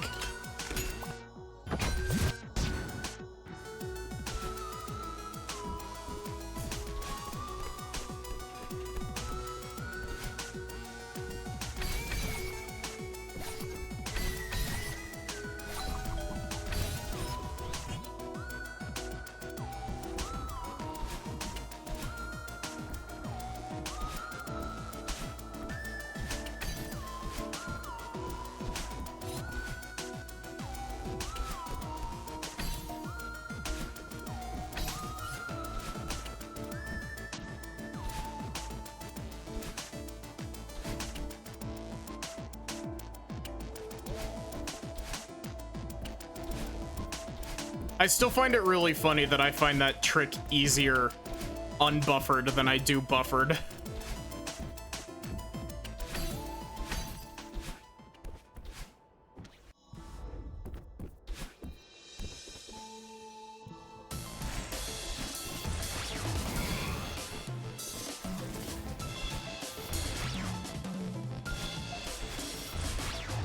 Hey, look, first try on getting that that extended hyper.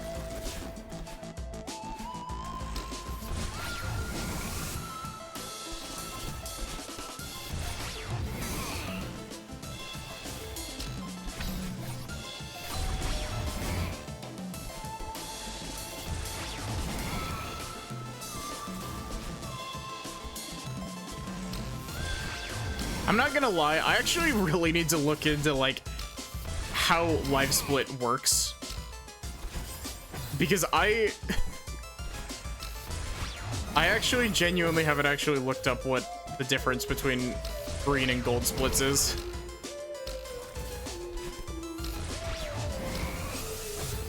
Oshiro? I hope you realize that you're the reason your motel closed down. It's all your fault. And I need you to realize that so you can wallow in pain and suffering for all of eternity.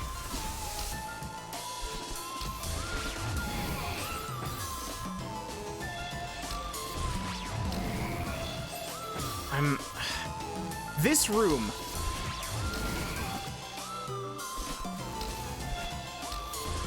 I think I figured out the reason why Oshiro is a ghost haunting a hotel instead of, like, in the afterlife. It's because not even hell wanted Oshiro.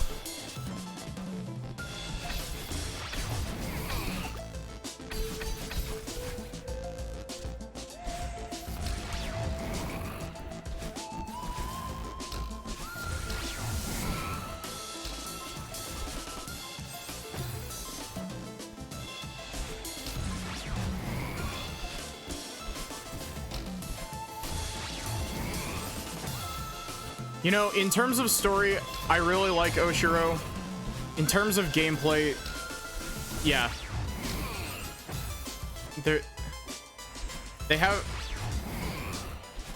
They've shunted him back into the mortal coil.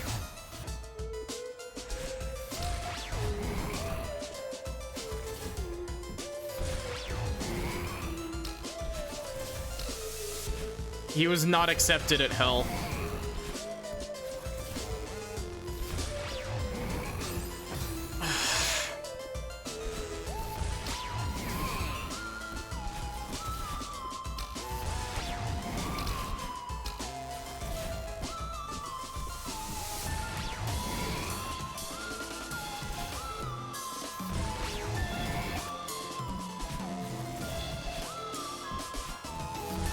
This room and the last room always screw me over.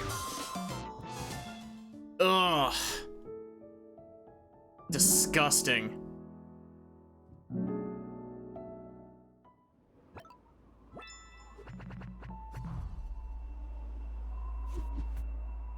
Absolutely rancid.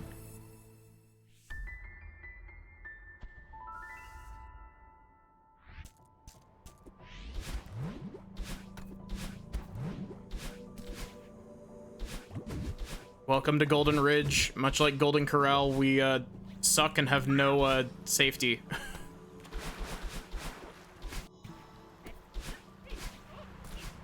We're the sister company to Golden Corral.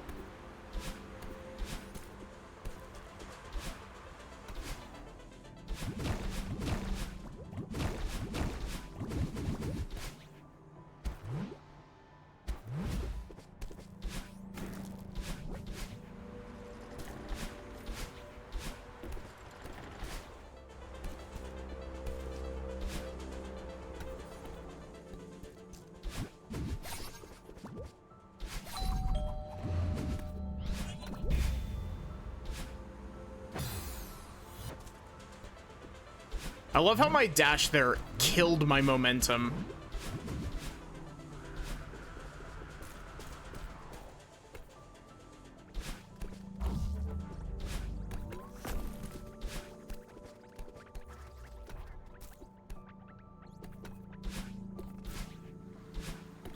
Man, why has that trick just suddenly become really easy?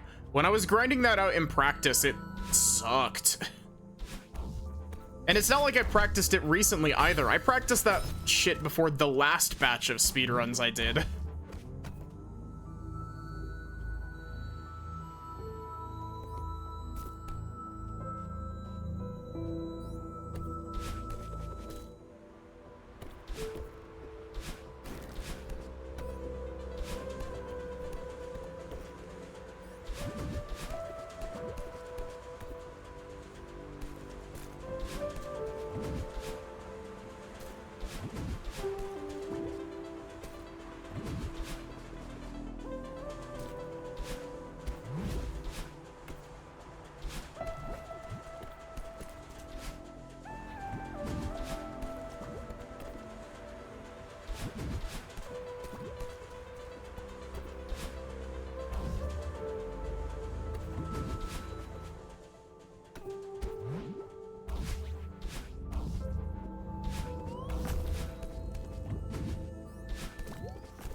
Have I only finished one run tonight?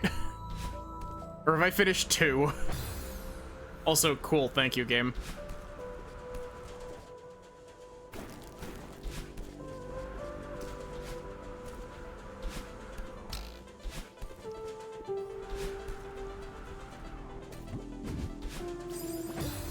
Really?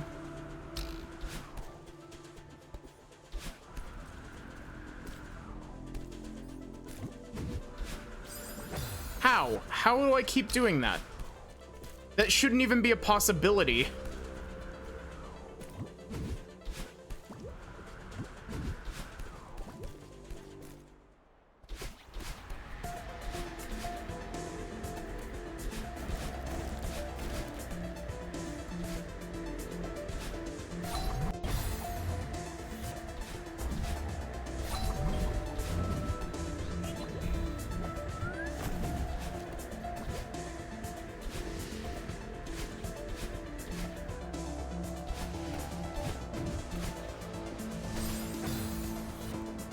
Cool jump out of air, I guess.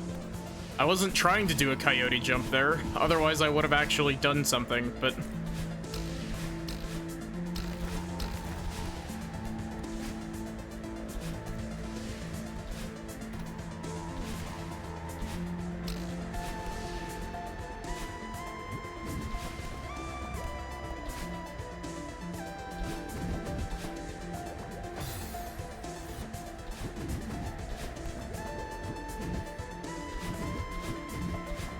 the same...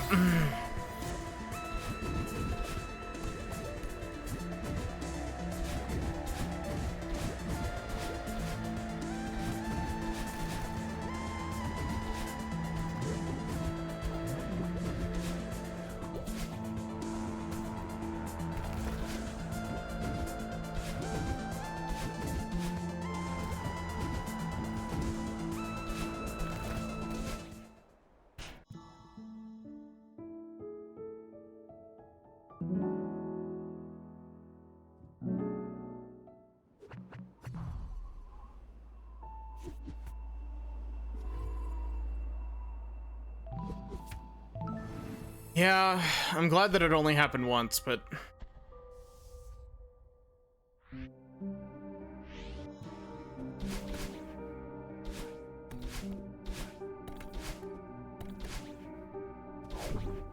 Why did I do that? That was just incorrect. Extremely loud incorrect buzzer.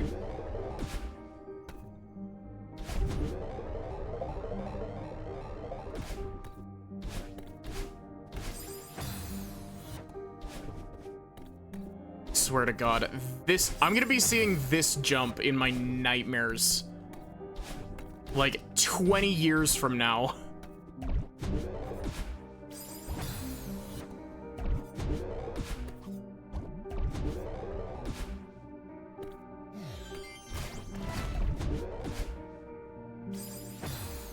I did not press that far over, game. How did Theo get through this block to be put into the mirror dimension?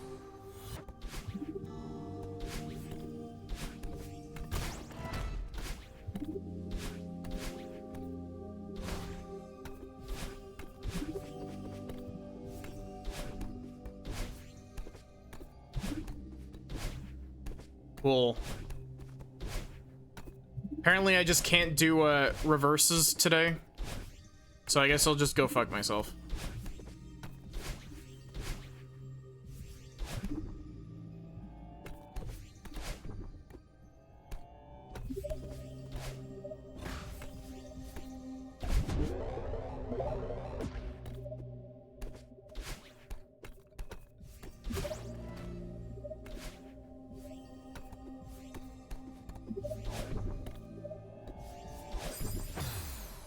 Huh? How? How in what universe could that possibly have been construed as me hitting the spikes?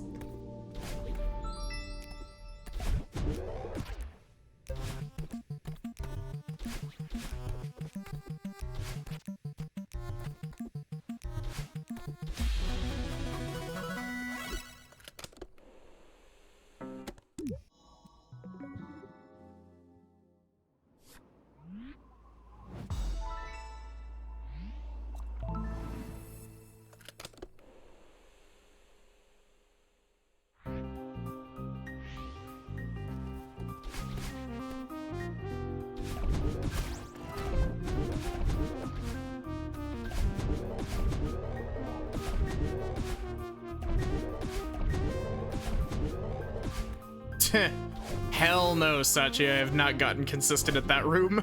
I've just gotten lucky the last 2 times.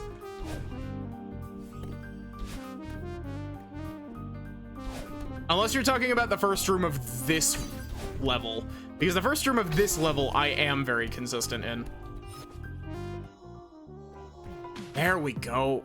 Thank you, game.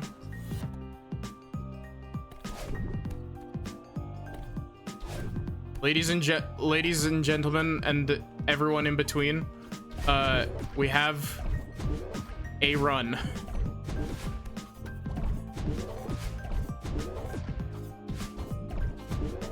B-side tape room. Yeah, I'm not super consistent with the B-side tape room. I've just gotten really lucky the last 2 times.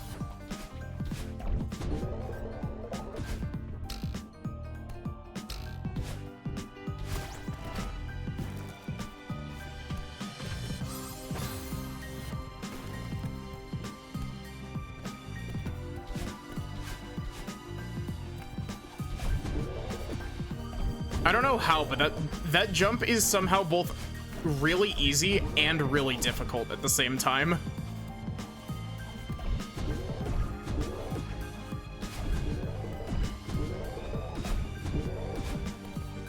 Hey, look, I didn't screw myself over there.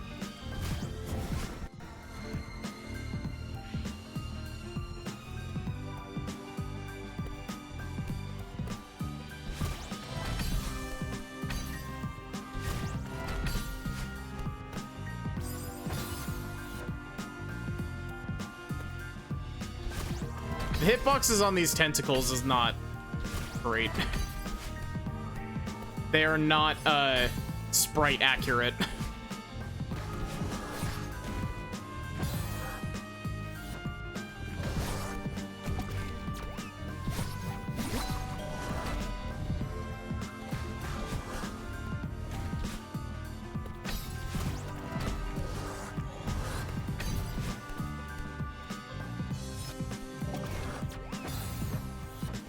How? That's not even like... That's a genuine question, how? How in the world did that happen? I didn't press left at all.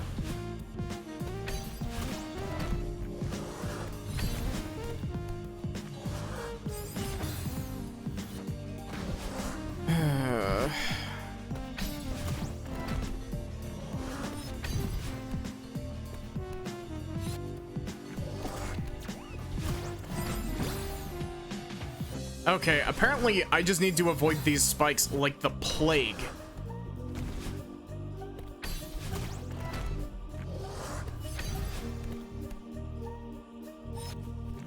So they have a hitbox that's not accurate to their sprite.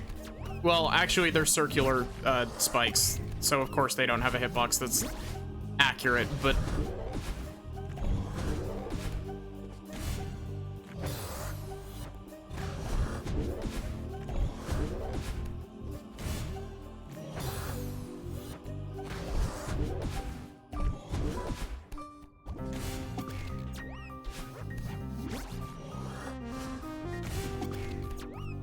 This room always feels like trial and error.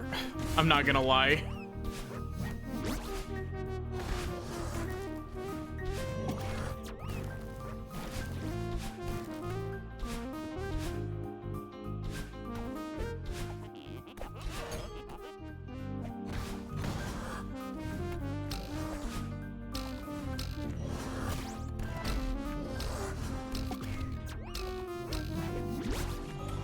I'm kind of surprised that I managed to save that.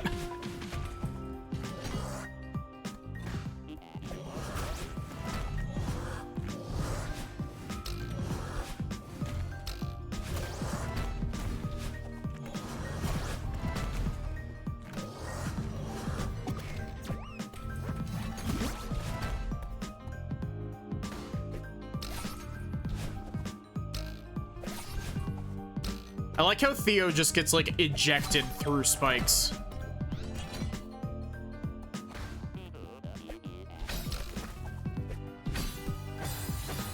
Really?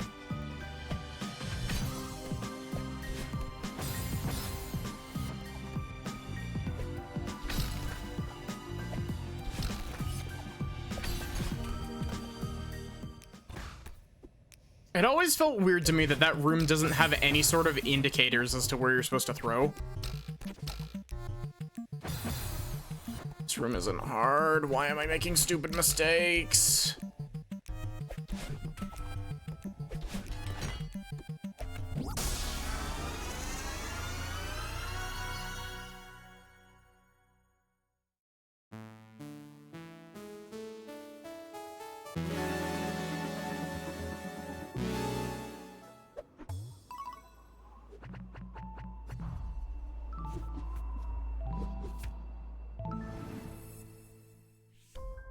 GGO.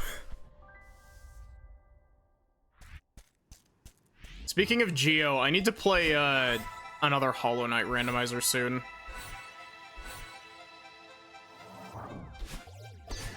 I've been feeling the itch for Hollow Knight.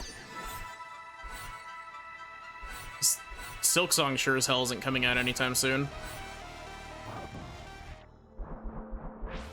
Honestly, I think I'm at the point of Silksong, like, thinking I don't think it's gonna release at this point. Like, I don't think it's a real game. I think we've been gaslit.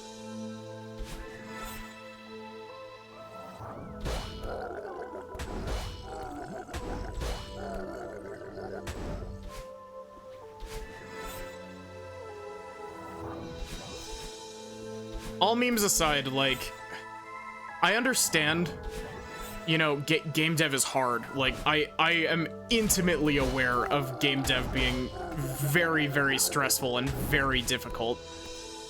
But, it's one of those things where it's like, Team Cherry made a tech demo just to fuck with us. Yeah. It's one of those things where there hasn't been, like, any communication about it. Which is what scares me.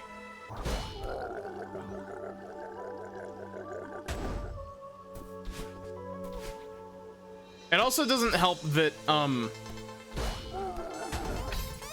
it's like my single biggest gaming pet peeve is when people announce games without, like, they announce a game and then it's just like, it's coming. And people are just left to wonder if that means coming within, you know, 2 weeks or coming within, you know, 12 and a half years at this point.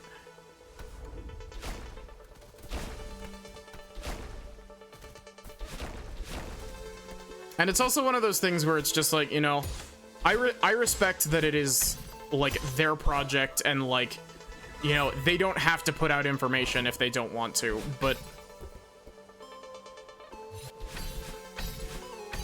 it's like, man, there has been no communication whatsoever. And it's led to people being like, I need to say this first. Team Cherry is not at all responsible for people being assholes about Silksong, but the amount of people that like tune into events with the hope of like, ooh, you know, Silksong release date is gonna be announced here, and then get pissed off when they show, you know, other games. Like, it's just, it's one of those things where just like any sort of communication from Team Cherry would help with that sort of deal, you know? Just be like, hey, it's not coming out this year, and then that shuts people up for a year.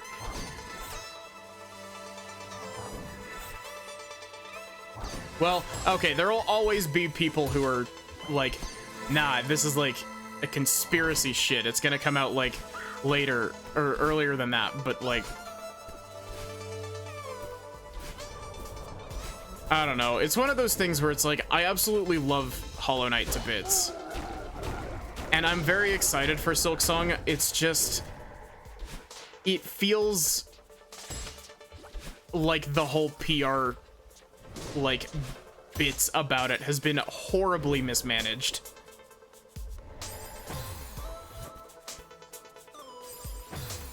Is that mean of me to say? Probably, but,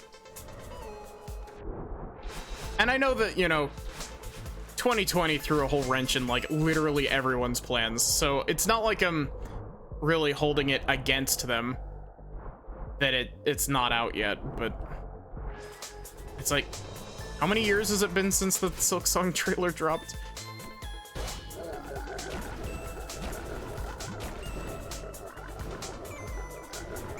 I'm actually genuinely curious as to how long it's been since that first Nintendo Direct trailer dropped.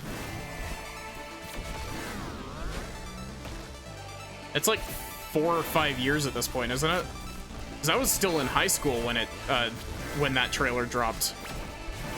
I remember being super hyped about it because I was watching the Nintendo Direct in class.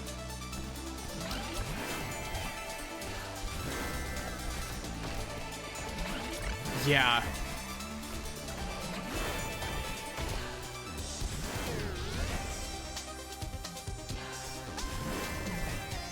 I don't know. I'm always an advocate for be open with your community, you know? And so it always frustrates me when like game devs announce a game stupidly in advance to try to drum up hype and then are radio silent on it. I'm looking at you, fucking Bethesda. Oh my god. They are the absolute worst example of that currently. And they will remain my go-to punching bag for an example of this until the Elder Scrolls 6 is actually released. And even then, I will probably still continue to be the punching, or no, to punch on them for that. Silksong was revealed in February 2019, so 5 years ago. Oh my god.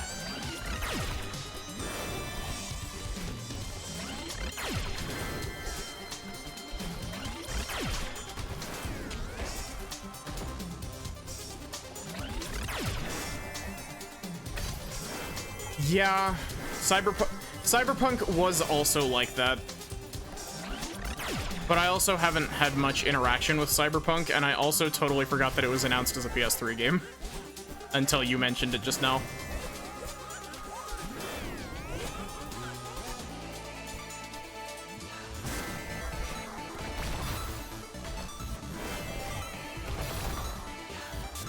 It also doesn't help that they, Team Cherry also, they also partnered with Microsoft, and Microsoft made that tweet a few years ago that was like, hey, Silksong is coming out this year. Poorly aged tweets.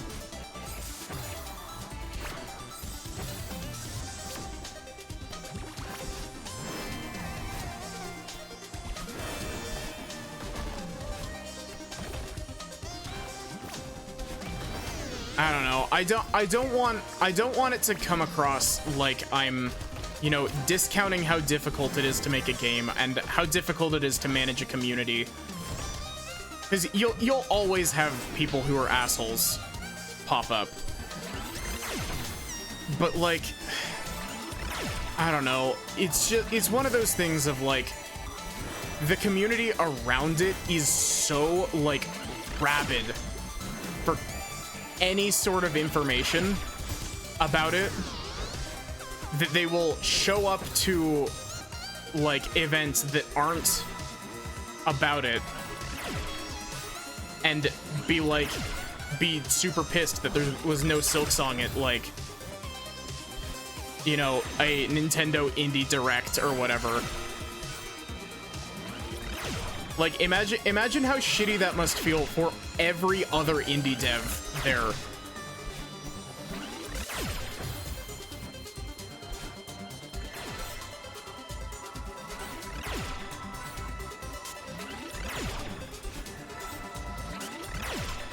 Honestly, imagine, like... Okay, I understand that this is, like... that this is definitely mean, but like,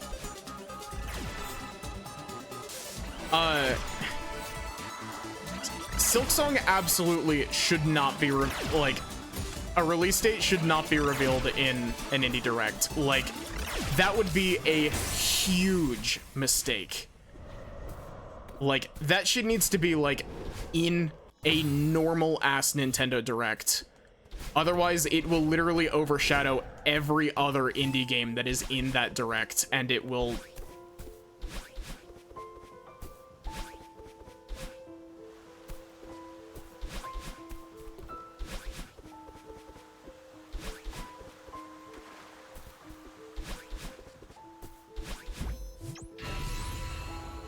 Hell, honestly, I feel like it would overshadow, I feel like it would overshadow most games in a normal Nintendo Direct.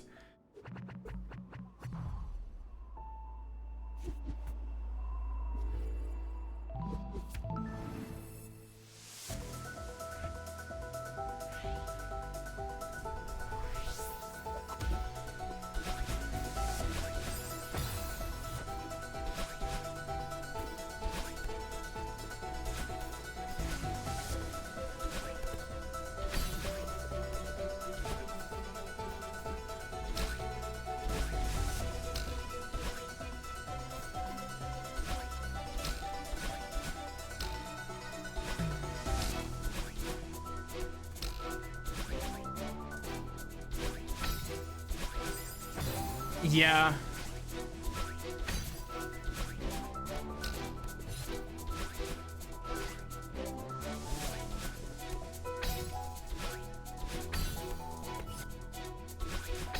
That's why I'm not like like imagine if I were to put out like a trailer for my game that is like not even in alpha stages currently. Like it's not even feature complete.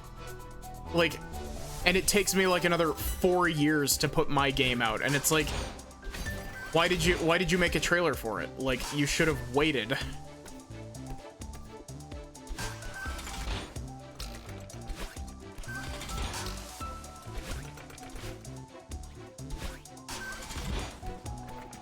I hope that it's not like 3 or 4 years for me to finish my game.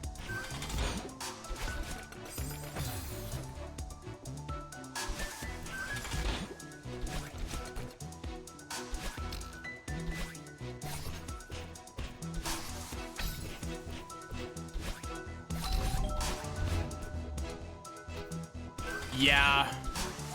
Though, here's the thing. I'm hesitant, like, as much as I hate that Prime 4 hasn't gotten any new information, well, any new trailer information, I should say. Nintendo does kind of have a good reason for that one. Kind of. Because when they announced it, they were having the team that worked on Prime 3 work on it.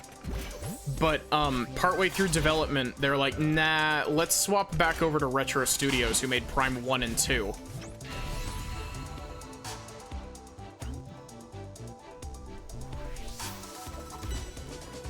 And so, like, you know, they basically had to start over from scratch, is what I'm saying.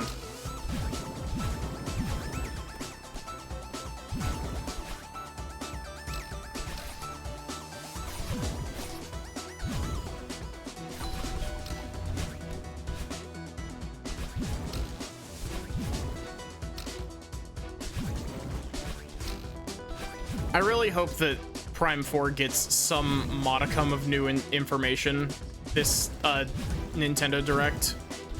That's supposed to be soon. It's supposed to be later this month, but honestly, with Nintendo, who knows? They could announce it. Nintendo really loves just dropping Nintendo Directs on people, don't they?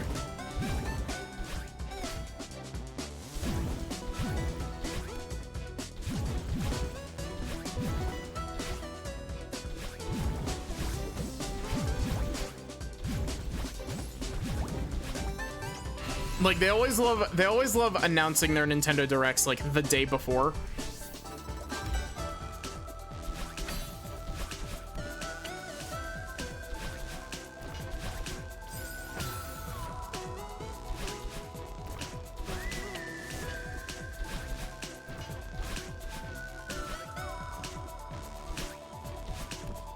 And I mean, to be fair,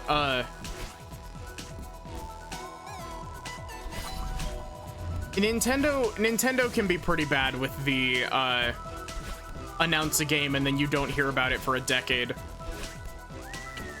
Look at what happened with Breath of the Wild. Like, Breath of the Wild was missing for literally an entire console generation.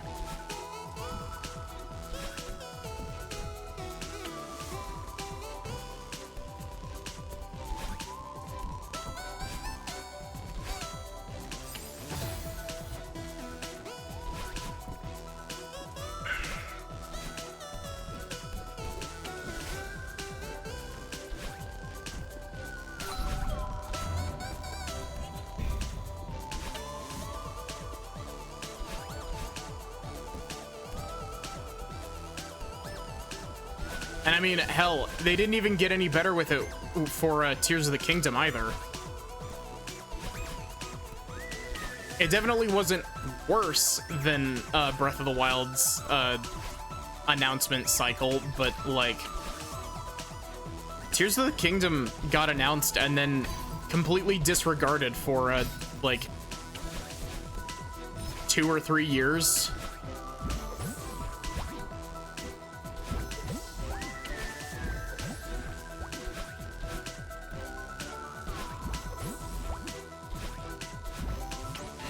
Also, I'm gonna punch at Bethesda a little bit more. Their whole reasoning behind announcing Elder Scrolls 6 as early as they did was to get people to stop asking about it, which is an absolutely, like,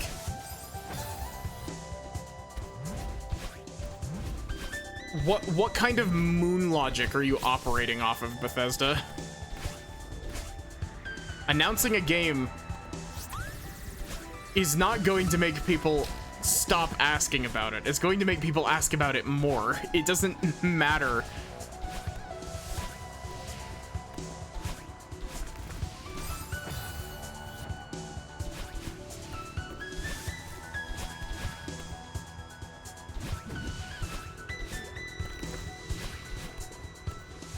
And then they made Starfield, and it was bad.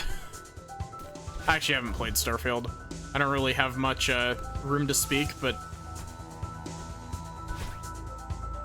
GTA 6, oh my god.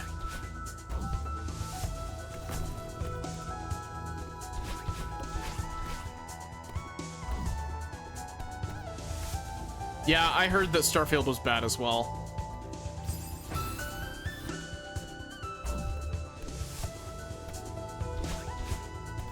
I mostly heard that it was, I mostly heard that it was bad, because so much of it is randomly generated that it's got, like, very little cohesion to it.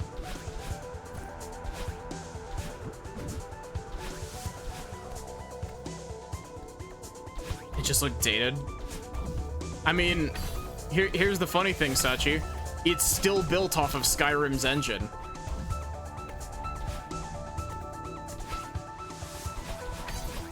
Bethesda has, like, Stockholm Syndrome with regards to Skyrim's engine.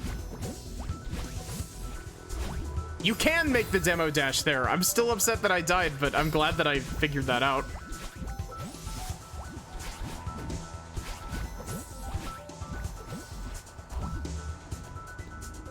Do you think you could do a really tiny demo, a really tiny demo super there? Or demo hyper, I guess.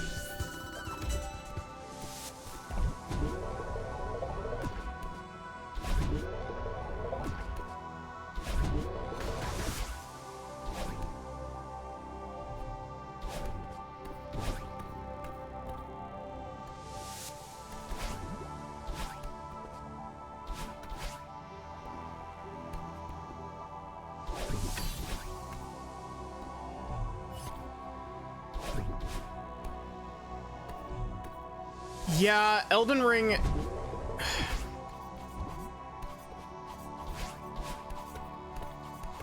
Elden Ring had a very long development cycle.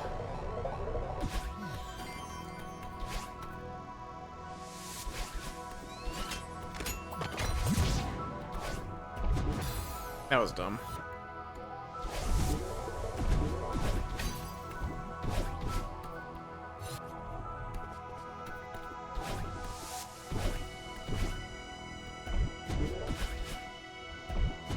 And I mean, Elden Ring specifically was pretty stupid with regards to this, because Elden Ring won awards at the Game Awards years before it was actually out.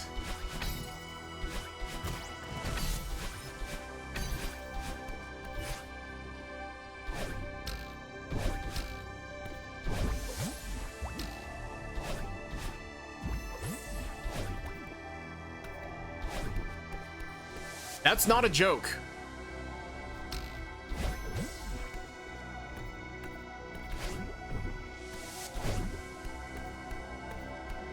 It won most anticipated game 2 years in a row.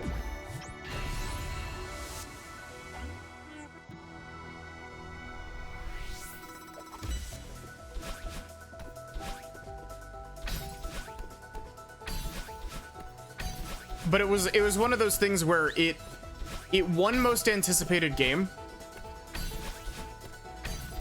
despite the fact that those Game Awards those Game Awards years didn't have any information about Elden Ring.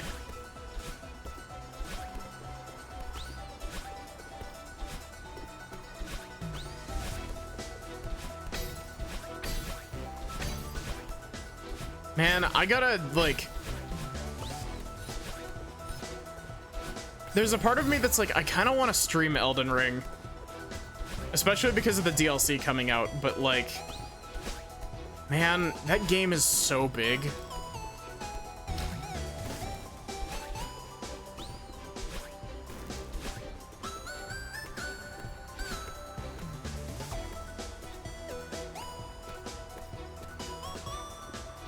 Yeah, that's fair.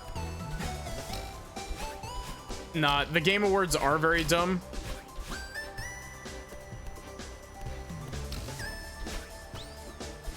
I forget, was it this last year that the whole wrap it up situation happened with the Game Awards?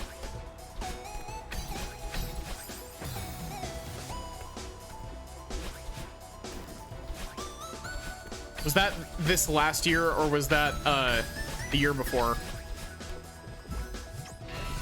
That was last year.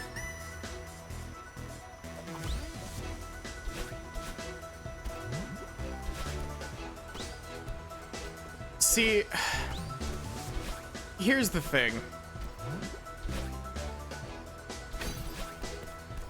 I will fully admit I am a part of the problem because I mostly watch the Game Awards for trailers.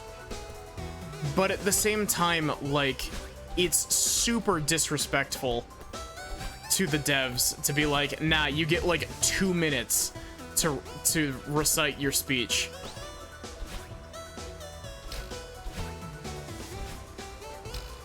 Except for Hideo Kojima, he gets like half an hour to announce Death Stranding 2.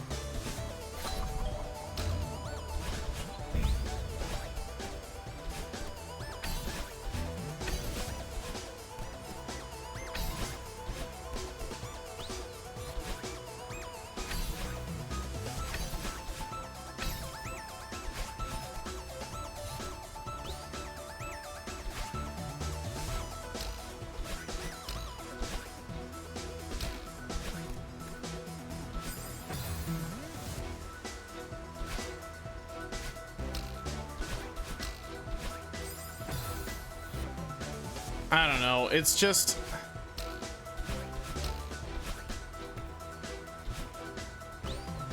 It's really sad to me how, like, AAA gaming as a whole is just kind of crumbling. It's withering away at the moment. Like, there are notable exceptions. Stuff like, you know, Baldur's Gate 3 and Elden Ring. Though, technically speaking, Elden Ring is a AA game because it's not a Sony, Microsoft, or Nintendo game, but AAA game as like a definition is very fuzzy.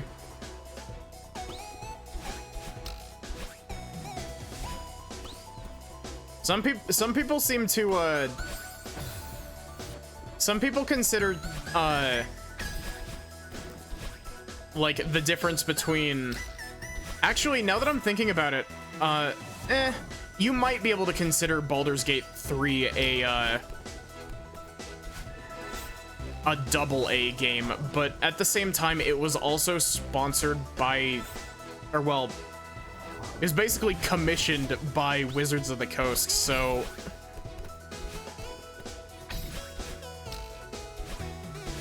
I don't know. Once we're done with this run, I'll Google search the definition of a AA studio versus a AAA studio, and probably not get an answer.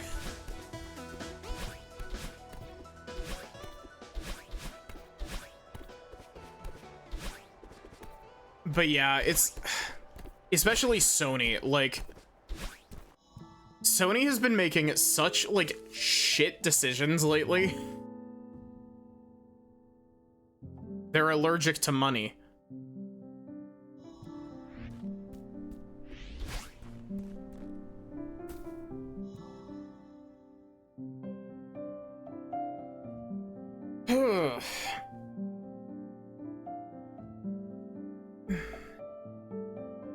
Let's check.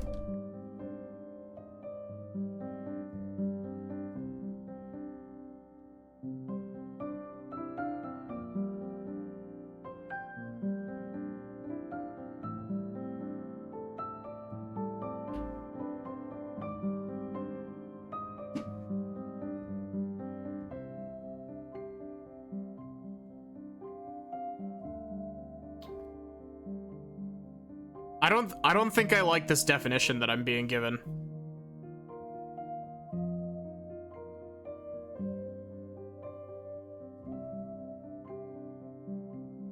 Me when I have no games.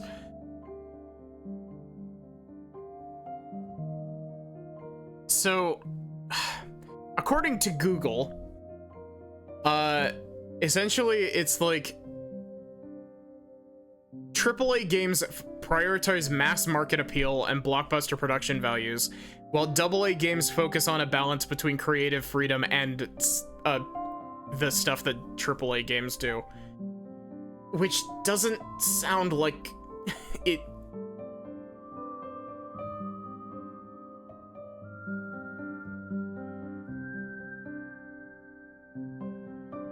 Actually, you know what? I can kind of see that definition on further inspection for the sole reason of,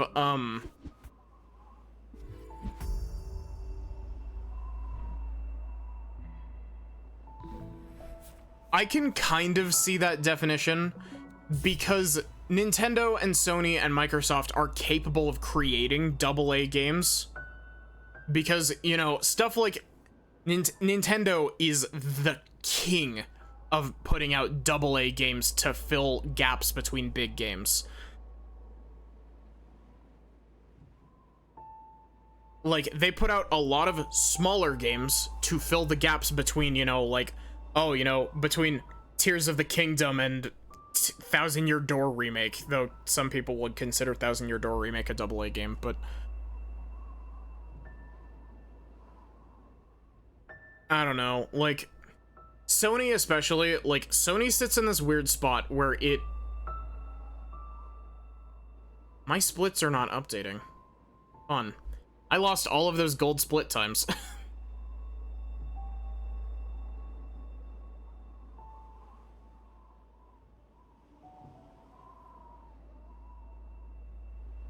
I'm gonna close live split and reopen it real quick. I think I got one more. I think we've got enough time for one more-ish.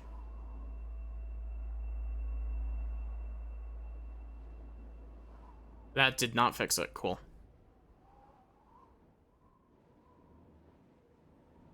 The quadruple A game, yeah.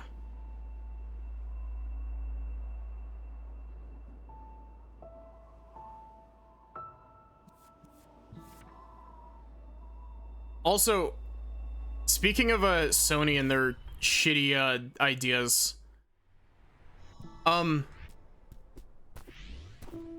Sony seems to be forgetting the fact that you know, PC gamers get very, like, stuck in when they get stuck in on something.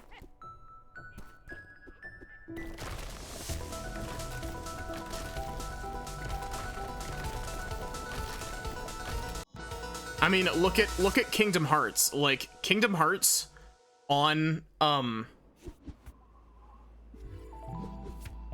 Kingdom Hearts has been on PC for almost 3 years at this point, but people only actually started buying Kingdom Hearts on PC yesterday because of Kingdom Hearts coming to Steam.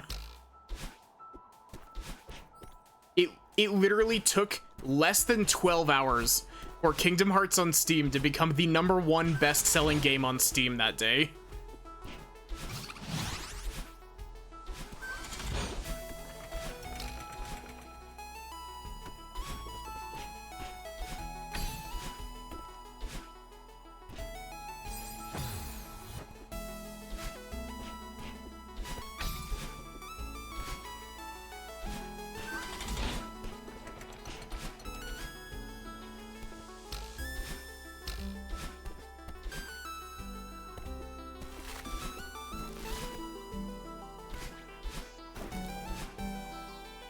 But yeah, I don't know, like... And Sony's whole,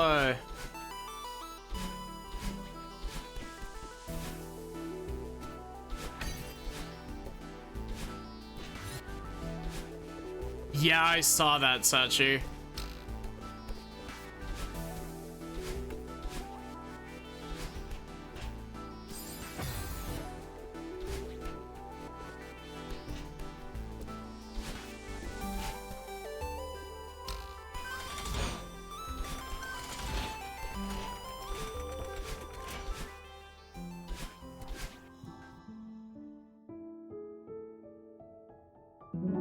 That was Paradoxica, not you, that said that. Oh, I was just looking at colors because I was concentrating. There's also that whole thing where, in a press release, they're like, yeah, we're putting like the first game in the series on PC to hopefully like entice people to buy the PlayStation 5 on like to play the sequels, and it's like that's never going to work.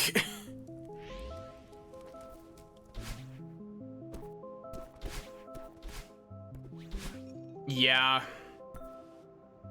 Sony especially has been really bad the last, like, month and a half.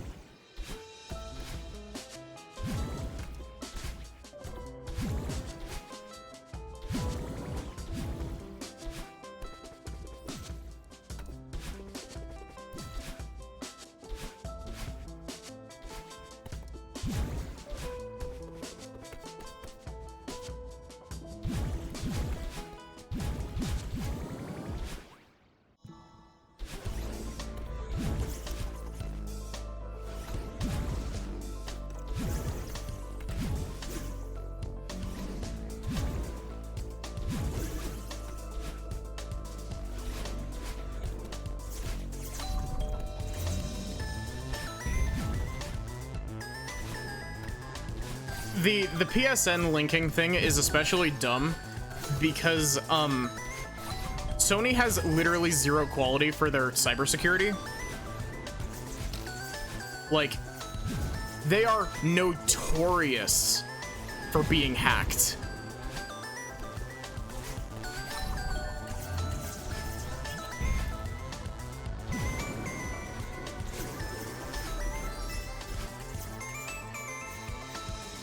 And you know, if you link your Steam account to your PSN account, you run a very real risk of losing your Steam account the next time PlayStation gets hacked. Like, and it's not a if PlayStation gets hacked, it's a when PlayStation gets hacked.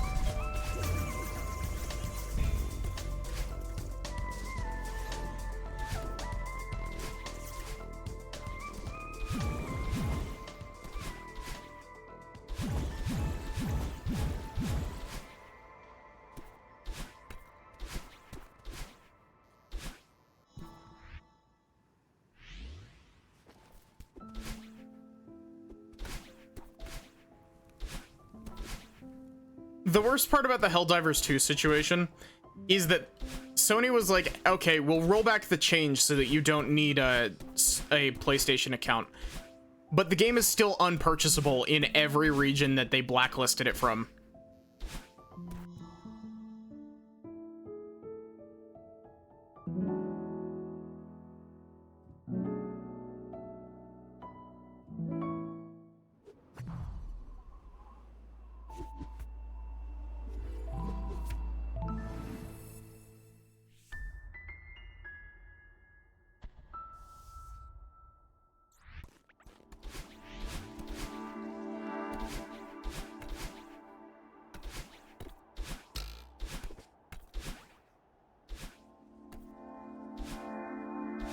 Like, the biggest issue that I take with the whole it's not available in the countries that they were blocking it from.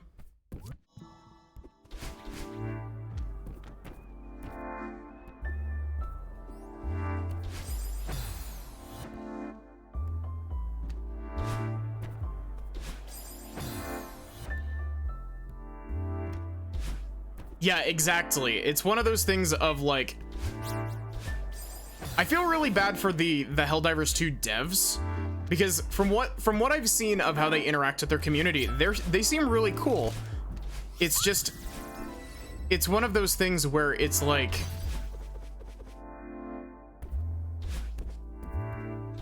you know, especially because they left Helldivers 2 and Ghost of Tsushima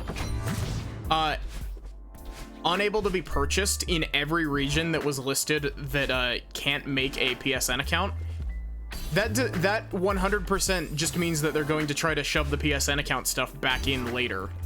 Like, there is no chance that they are not going to try to do it again later.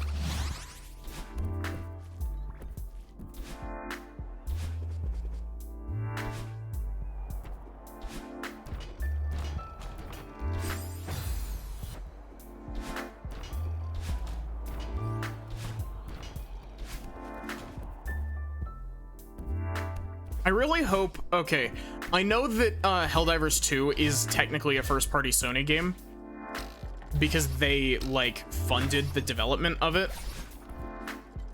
But I really hope that that studio isn't owned by Sony, so that whatever they do next doesn't get caught with Sony's bullshit.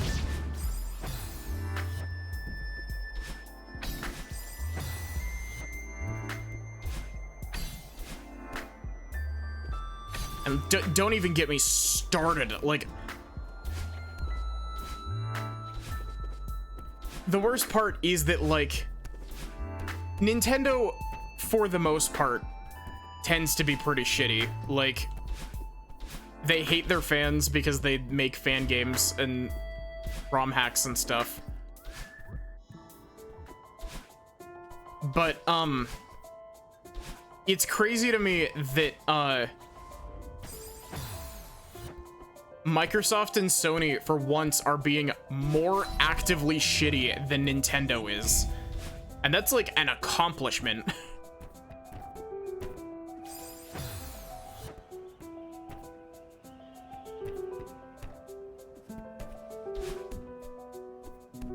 Why did I do that?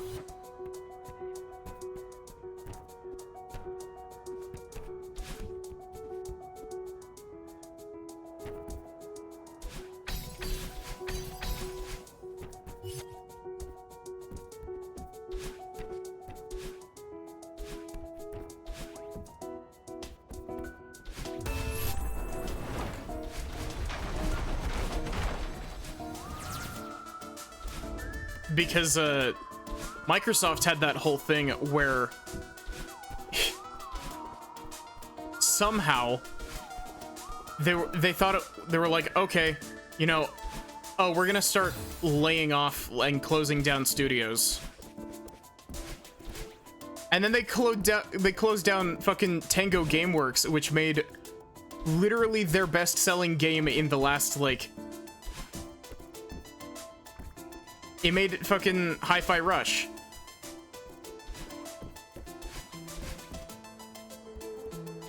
And then had the fucking audacity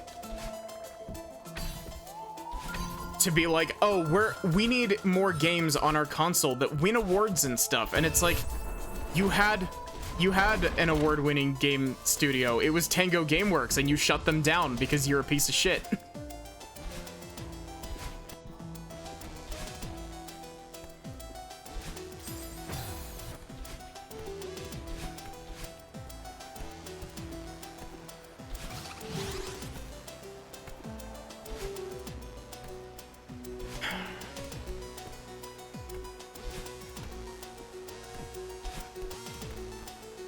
I don't know. It's one of those things where it's like, boy, am I glad that, like, indie games are the big thing. Like, so many people are making indie games, and it's so nice to see people, like, making shit that they're passionate about.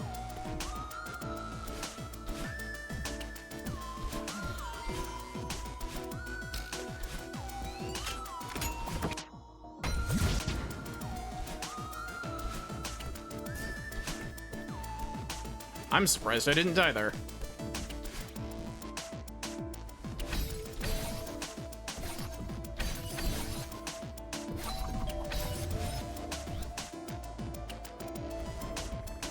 Corporations are suffering. Corporations should be suffering.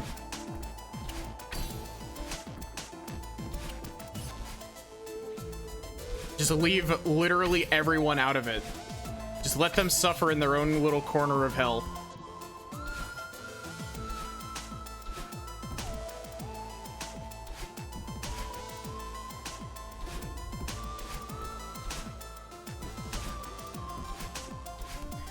It's one of those things that makes me really nervous. Like, I don't...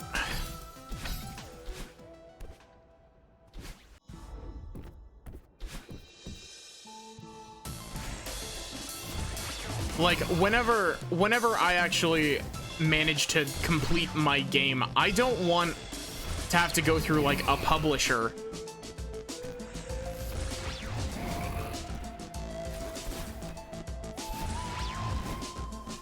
Because, like, you know, Sony has done more, like, to my perception of, like, outside publishers than, like, basically anything else. Because they basically took Helldivers 2 out back and shot it.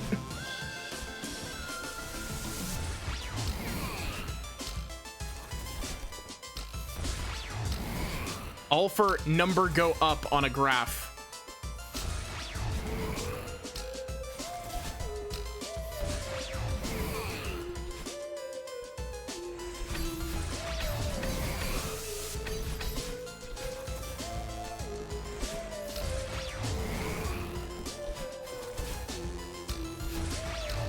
I don't know. Maybe my fear of publishers is like irrational, but you know, you see so many examples of bad ones, and partially due to the fact that, like, you know, good stories about publishers don't really float to the top very often.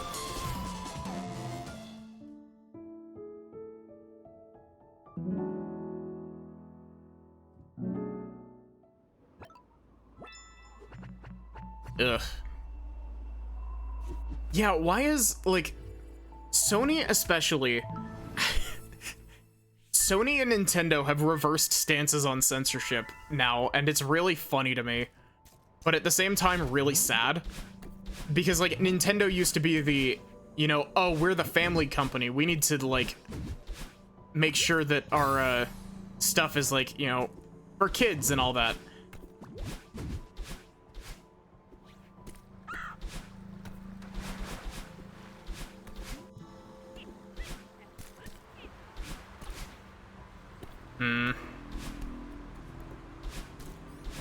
Yeah, I've heard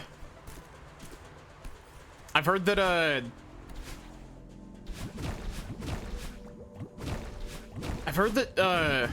Chucklefish has caused some issues in the past with some games. Like, just, I don't know. I'm also kind of scared that, when my game finally does get, like, to the point where I'm ready to put it out there, I'm scared that I'm gonna, like, get asked to, like, censor it. Not because it's, like, sexually explicit or anything, but because, like, some of my, like, I'm gonna tip my hand here a bit. A lot of the stuff that I personally write tends to be a lot more on the, like, darker side. Like, not that it can't be happy-go-lucky, but it's like, you know,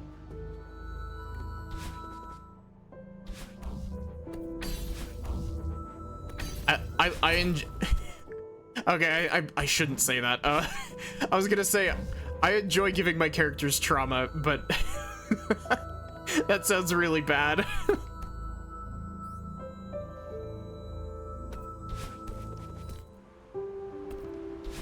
Then again, I feel like that's also just a universal experience for writers, so...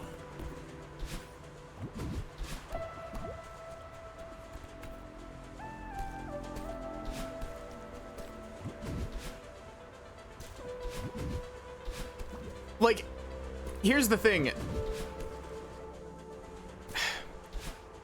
I don't know. There's a part of me that's really worried about how my, like, story is going to be perceived. And I feel like most authors go through this sort of deal. But it's one of those things of, like, I personally don't enjoy like squeaky clean characters.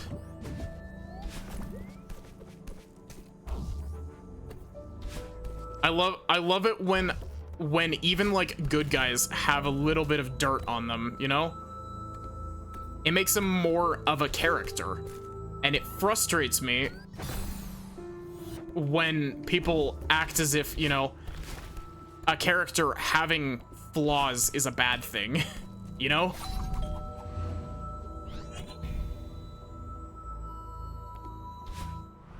Because I personally, the philosophy that I take with my writing is that, like, I feel like flaws are what properly define a character, you know?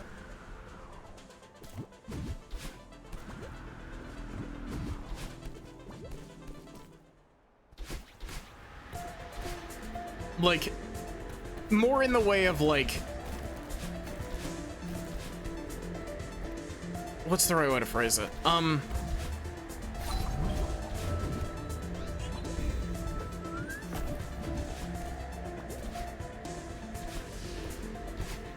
Yeah, like, I don't know. I prefer my characters to be more nuanced, you know?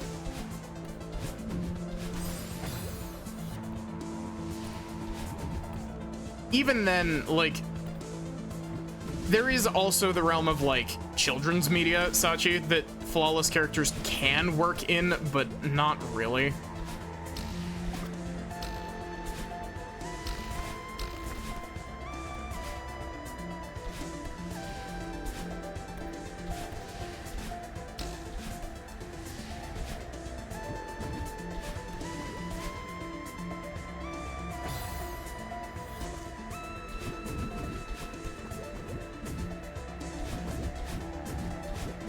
I'm also a little bit scared that, like,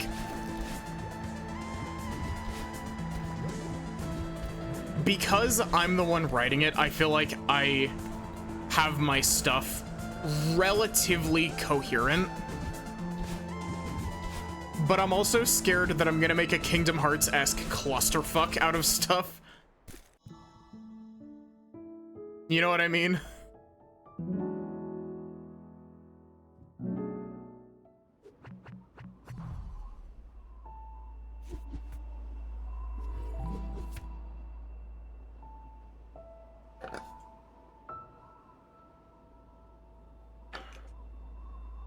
I just got water on my glasses.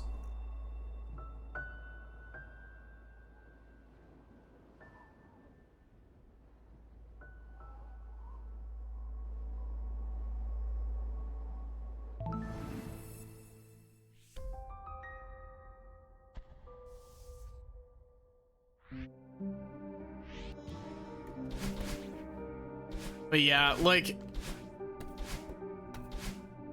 I don't know. It's one of those weird things where it feels like it should be common sense to make characters with flaws, but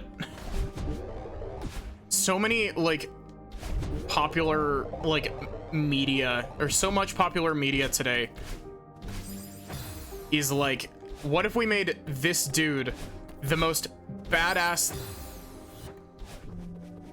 character physically possible?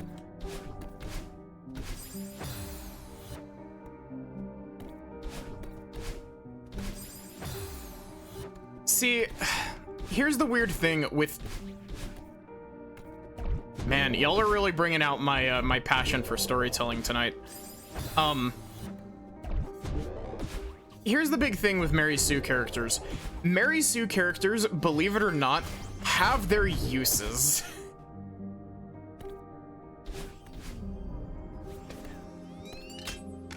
Like, you can write a good story using Mary Sue characters, but they're also very frustrating when they're basically just an author insert.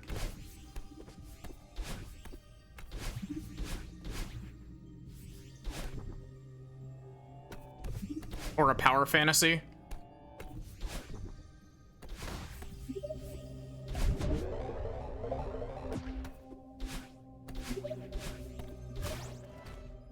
Oh, the absolute worst,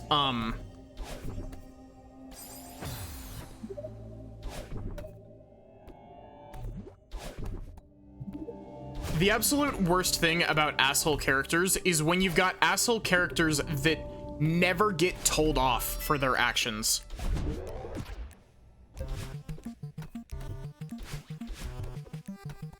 Like...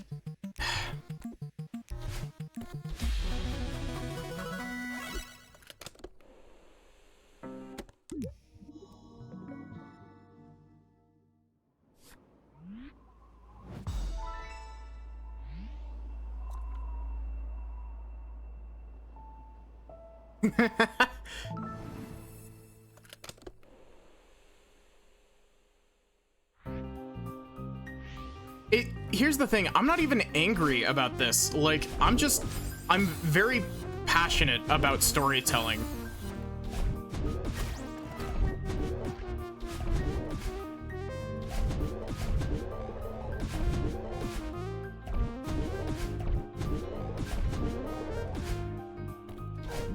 Man, y'all are making me want to, like, work on my game more.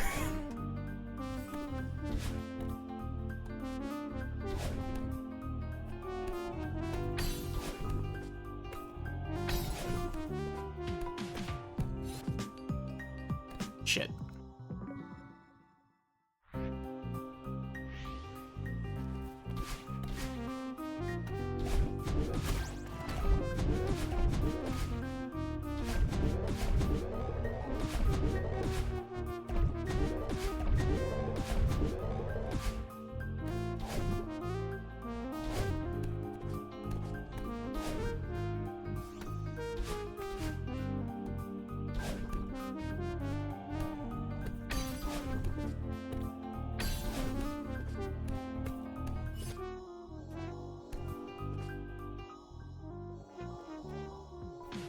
There we go.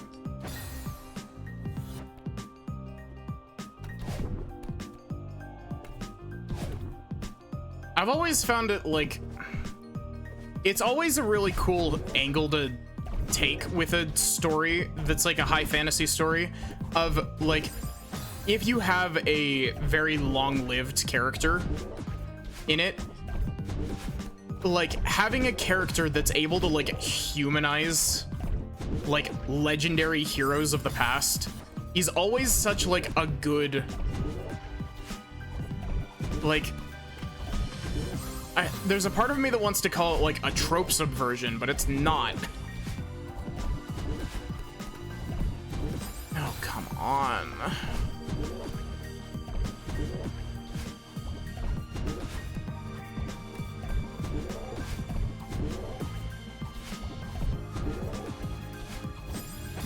I hate blade traps. All of my homies hate blade traps.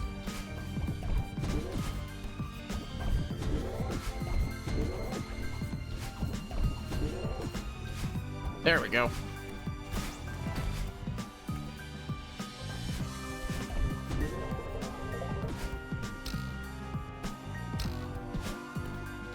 But yeah, like, I don't know.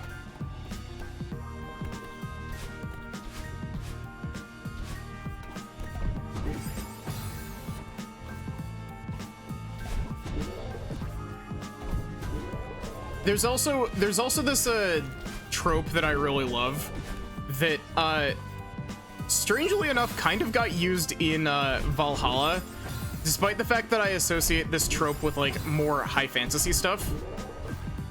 Of just, like, the retired ex-adventurer who's, like, you know, here to tell you tales and shit.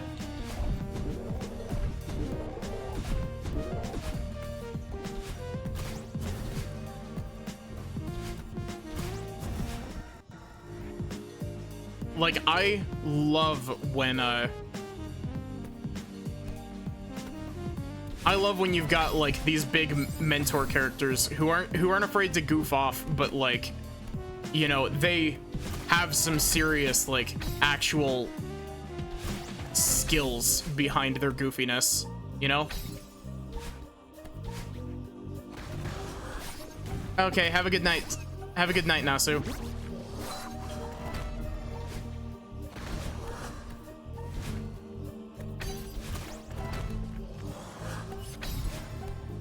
And even then, like, the example from Valhalla is, Dana from Valhalla is, like, she's super chill, but, like, she's also the kind of character who's not,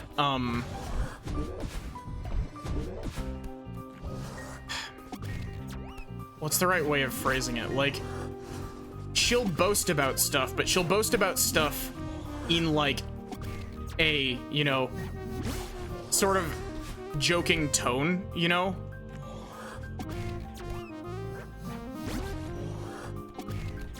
You back away from me, please? I'm gonna fall.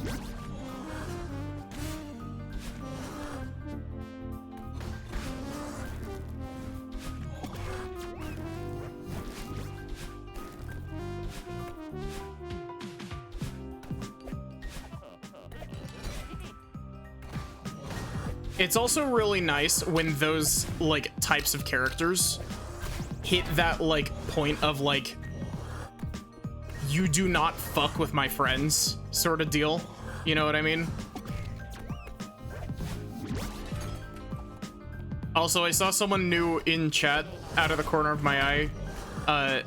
Thank you for the good luck. I appreciate it.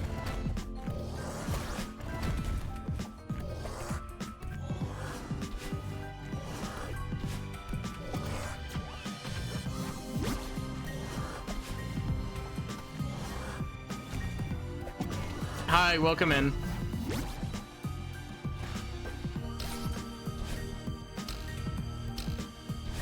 Yeah, like, I love... I'm gonna tip my hand a little bit about my my secret, in quotation marks, project. One of the characters that I'm writing currently is he's literally a retired ex-adventurer whose whole deal is like he tells very far out there stories, but also like laces them with the truth so that he can fuck with people.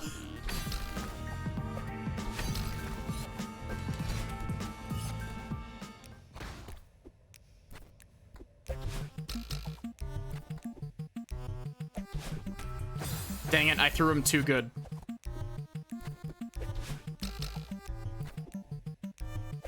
Yeah, exactly. It's like...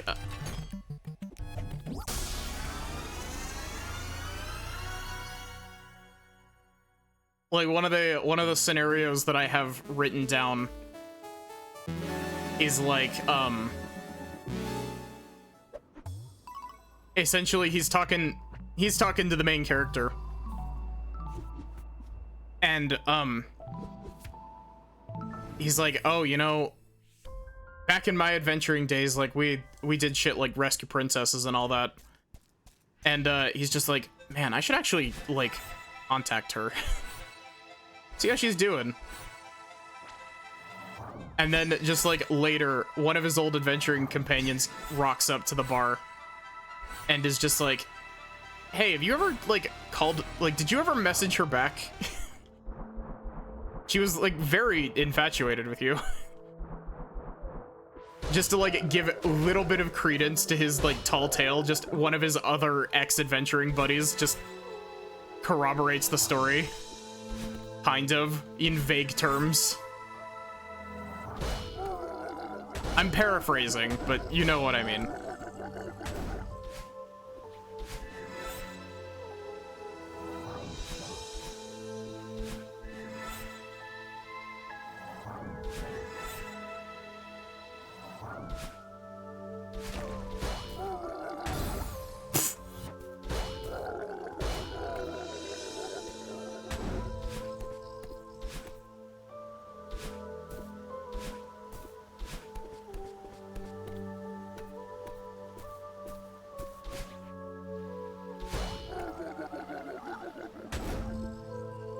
Sachi's favorite part of the run, repeated neutral wall jumping.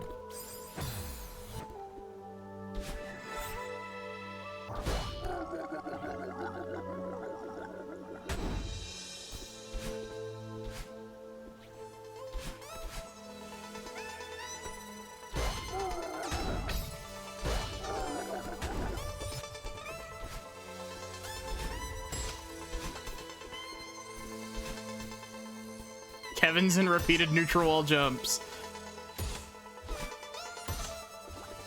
Neutral wall jumping is one of those techniques in this game that feels like it shouldn't work, but it does. You know?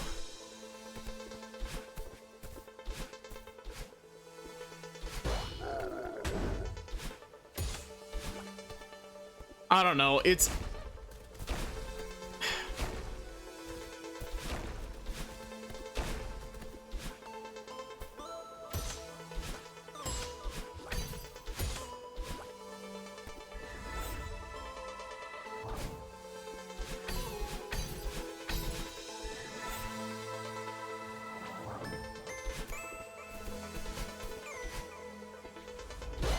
I don't know, the amount that I like really want to talk about my game stuff on stream, but also don't want to talk about like story stuff for it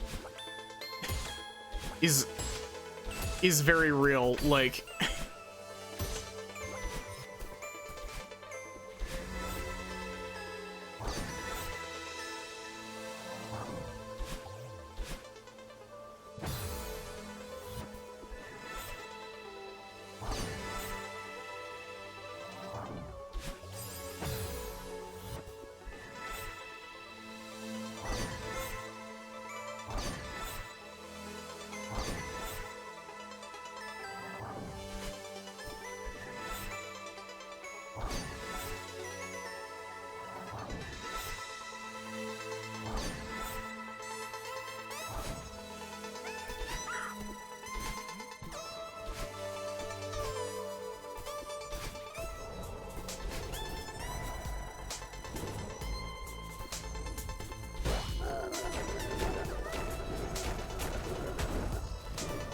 hey, look, I actually remembered to let go of the grab button at the right time there. I never do that.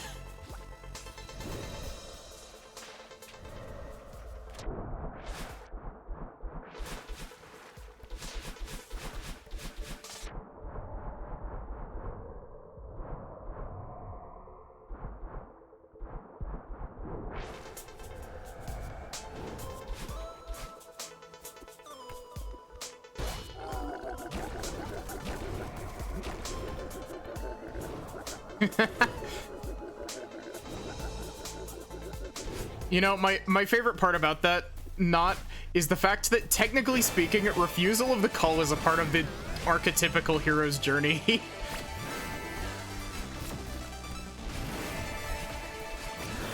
Man, I really wish that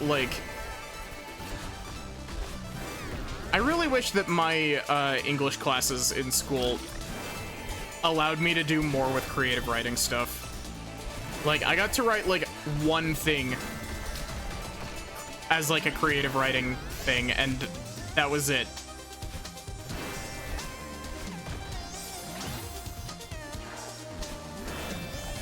Also, oh my god, I reread that a little while back. It is so edgy.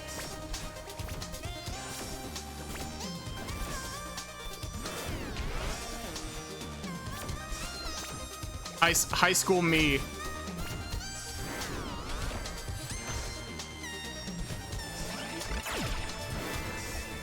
Like, genuinely, there are parts in it that I'm like, damn, I wrote that? And then there are parts of it that are just like, man, I was definitely an edgy teen.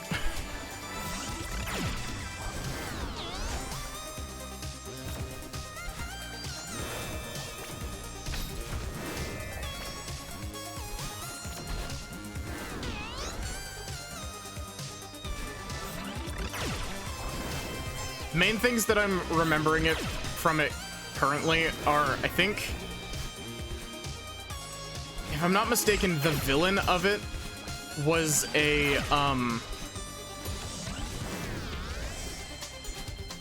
the villain of that little short story was a girl with dual crossbows named Echo. And it had, there was another character who used like a flaming sword, and her mentor named Arthur, who died.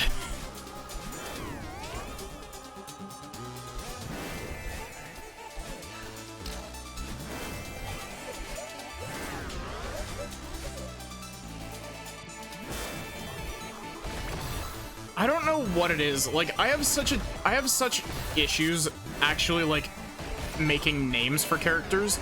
I don't know what it is, but my brain always defaults to Arthur for male high fantasy names. That and Victor with a K.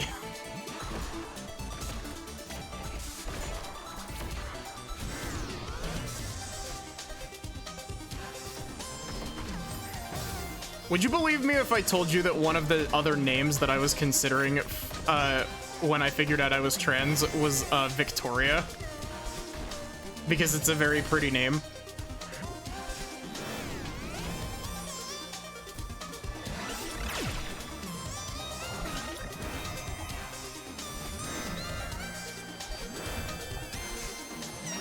I also considered the two of the very stereotypical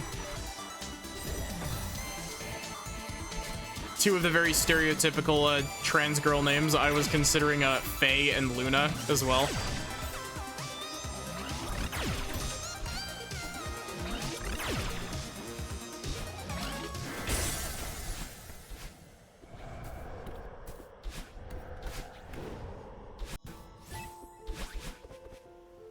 I'm not gonna lie, I haven't taken a look over at the timer at all, but I assume I'm doing pretty good because I feel like I'm doing pretty good. I've been too invested in my conversation, and if I take a look over at the thing and see all green splits, I'm gonna start panicking.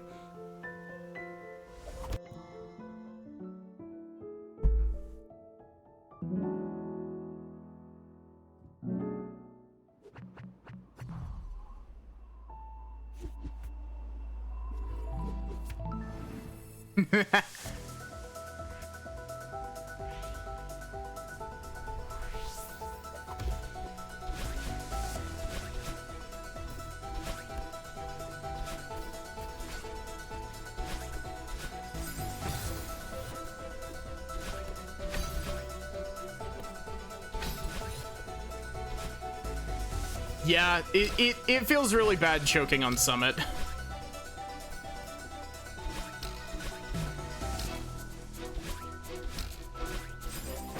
Can I just say, one of my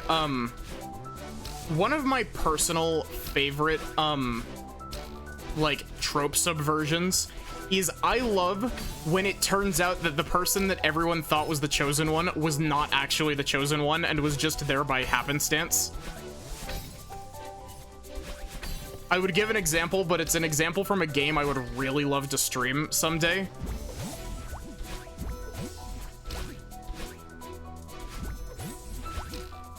Also, I'm a sucker for good character development. Like, if a character starts as an asshole and actually, like, develops into a good person, that shit is like crack for me.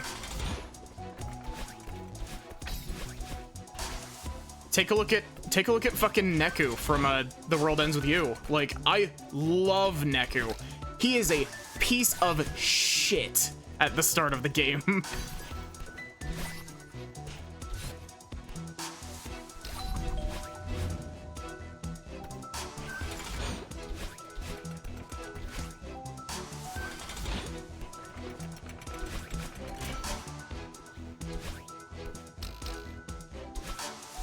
You know, I also really love, I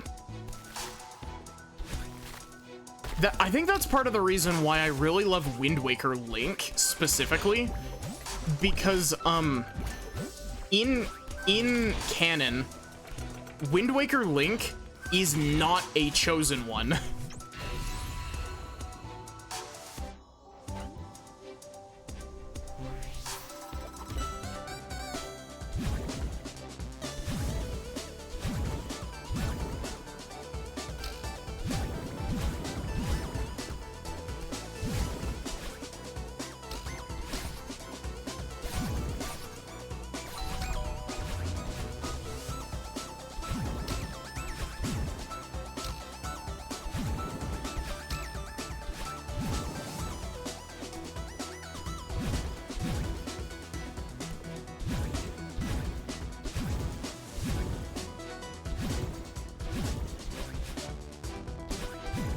like, that's one of my favorite bits about Wind Waker Link, is that, like, he's not a chosen one. He's not destined to, you know, kill Ganon. He's just a kid from some island whose sister got kidnapped, and he, like, became the hero of the world because his sister got kidnapped, and he really wanted to fuck up that bird.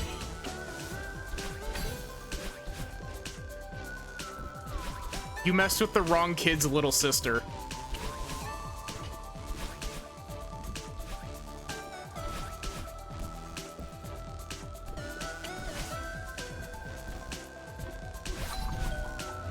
Man, I really wish that Wind Waker Randomizer wasn't so long, because I would love to do more Wind Waker Rando.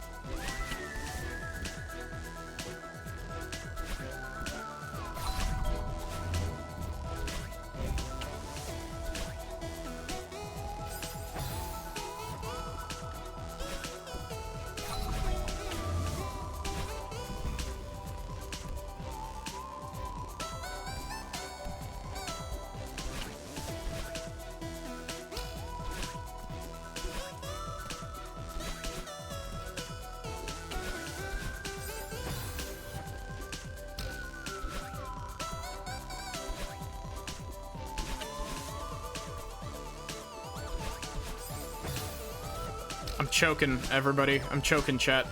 I'm not talking about a literary analysis anymore. I'm choking.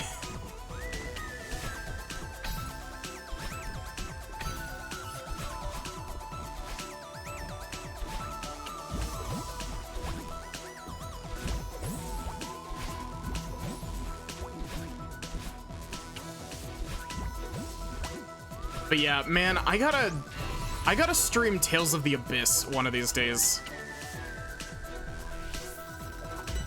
Like, Tales of the Abyss is such a good game.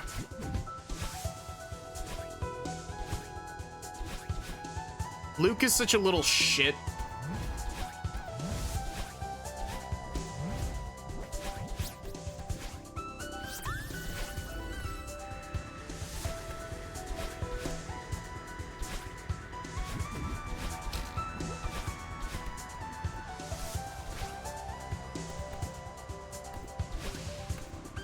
But yeah, like, genuinely, Tales, I'm gonna, like, whenever I get to playing Tales of the Abyss, I don't know if I'm gonna play the PS2 version or the 3DS version of it, but whenever I get to playing Tales of the Abyss, I am going to be gushing about, like, I'm gonna be gushing about that game the entire way through.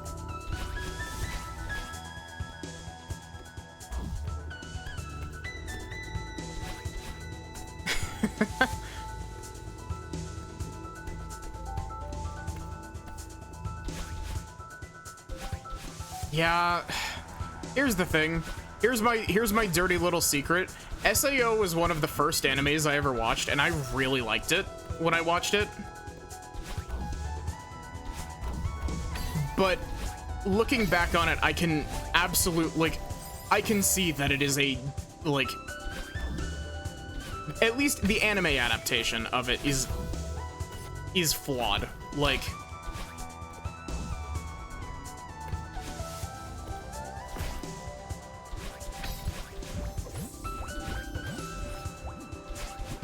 SAO is best when there's no Kirito, absolutely.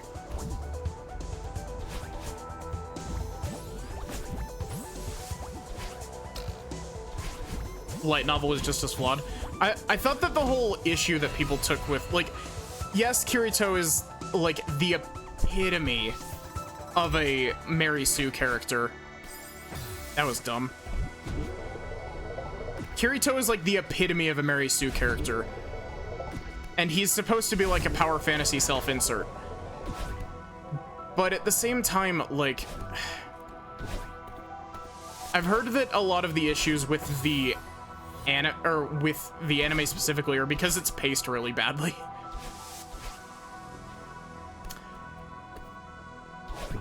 I'm not gonna lie, Sachi.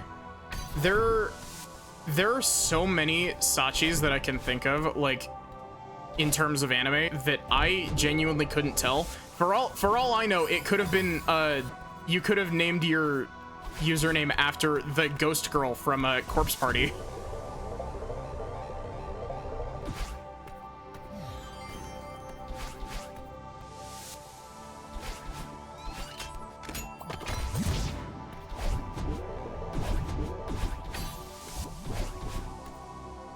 I'm not gonna lie. I'm not gonna lie to y'all. I have some of the SAO manga on my shelf over here. I have 3 volumes of a spin-off manga called SAO Girls Ops. And the funniest thing is that SAO Girls Ops is where I got my old gender-neutral username from. So, Sachi, twins.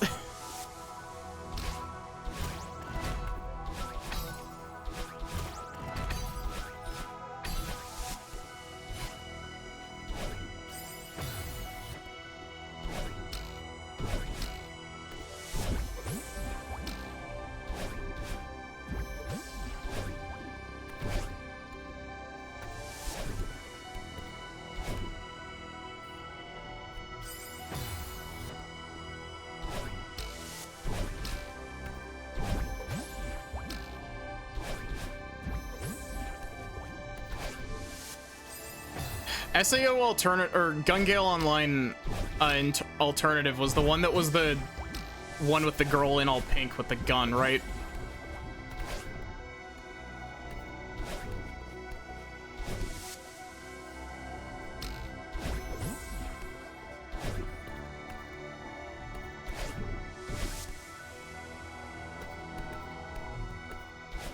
I'm so stupid. Man, I am choking hard.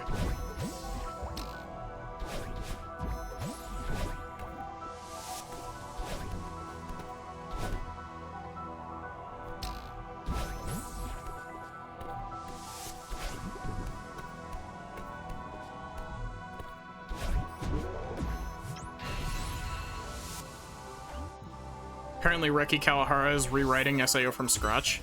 That'll be interesting. Like, I don't know. It's one of those things where rewriting stuff like that, rewriting stuff is like a personal favorite pastime of mine. Like, I think I've mentioned this before. I have a scripted idea for a video in the works.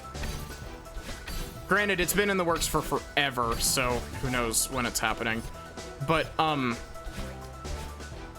started rewriting Fire Emblem Fates and Awakening because I love, like, taking ideas and, like, twisting them on their head.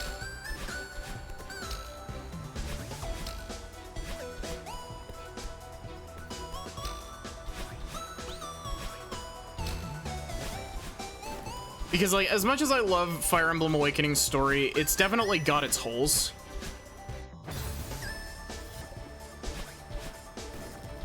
Like, the whole Volmark is pretty weak. The whole, you gave me a fake gem for the Fire Emblem, but, you gave me a fake gem for the Fire Emblem, but I'll summon Grima anyway.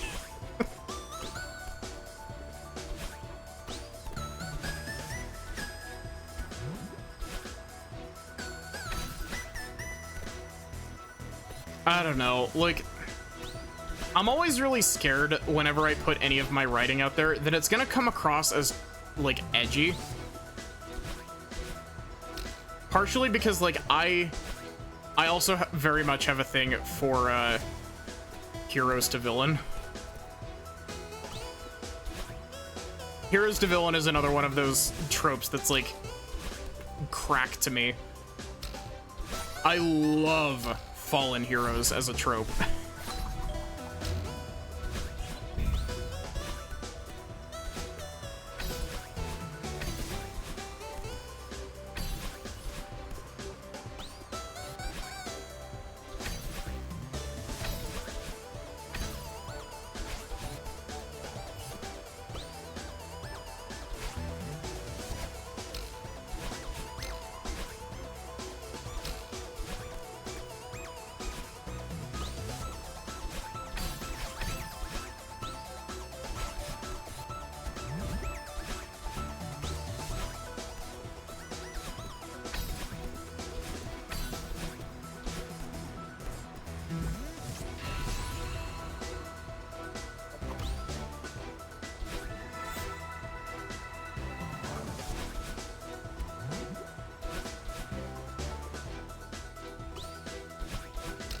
Or, well, I guess I should say I'm a huge fan of when, like, Villains to Heroes is Villains to Heroes is pretty good as well, but Heroes to Villains is one of those weird things where it can work with very little, like, you know, character. It can work with very little character development in some situations. However, also I choked. We're over 51 minutes. Sad.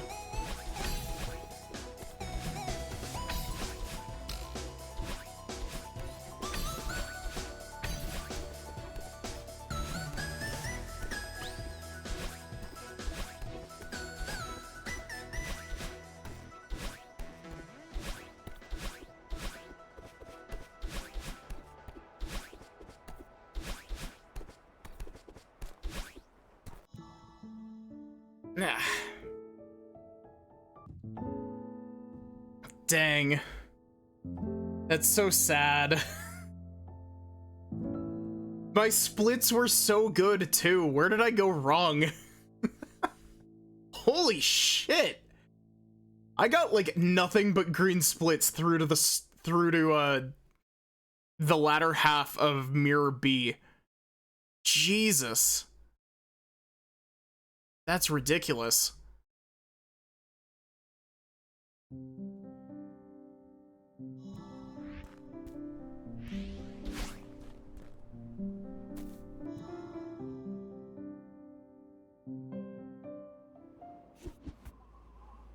Also, can I just say, completely, like, it's tangentially related. With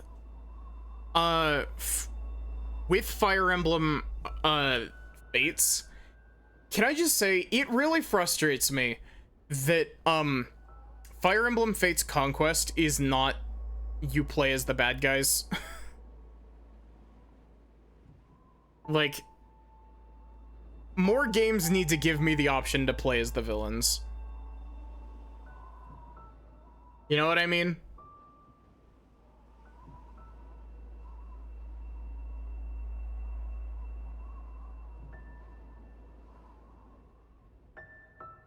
Like, with specifically, Fate's Conquest, like, let me, like, lean in to Garen's evil shit.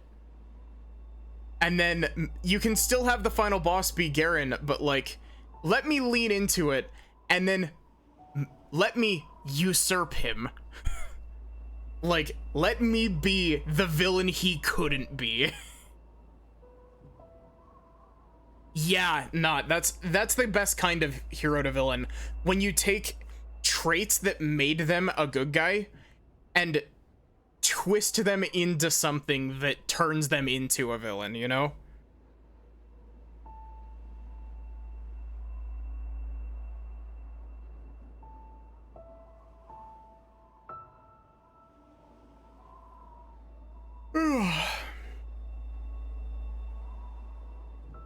Clearly, I just need to talk about writing stuff during my runs from now on.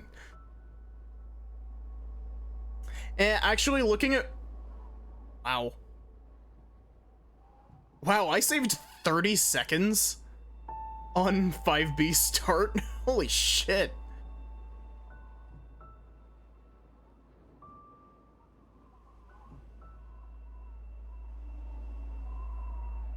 Yeah, exactly.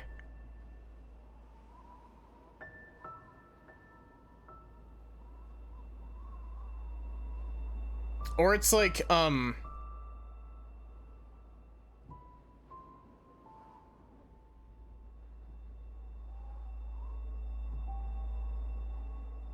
yeah, I mean, I have a bit of a weird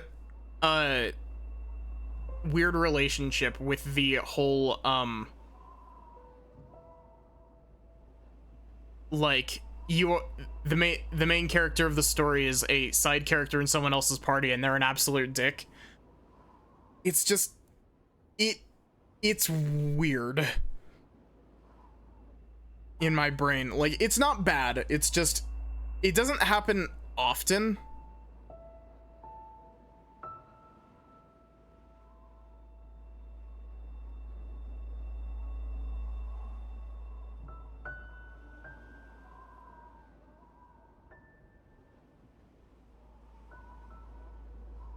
There are multiple heroes.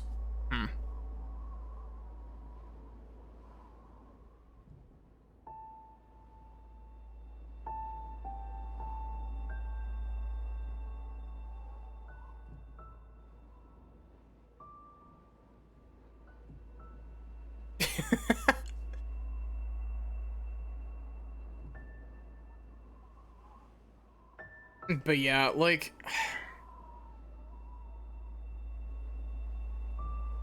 oh, let's see if my splits will save properly.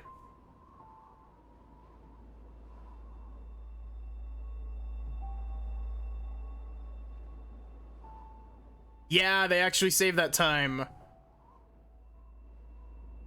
Sum of best possible segments is 44-14.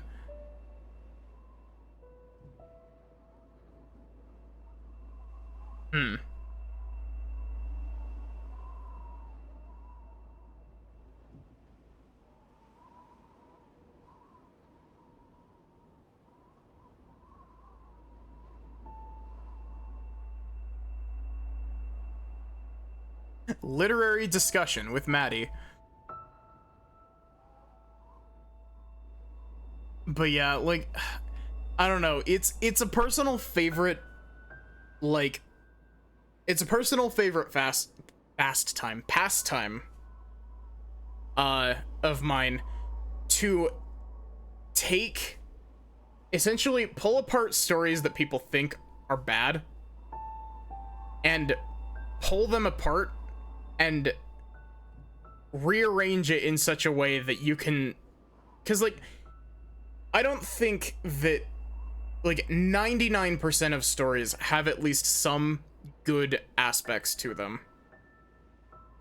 And it frustrates me when people are like, nah, this story is irredeemable garbage, because there are very, very few things that you can actually say that about.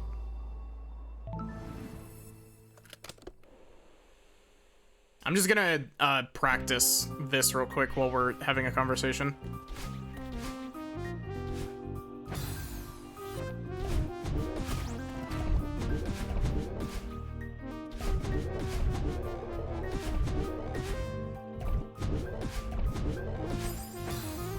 Actually, I should take a look at what my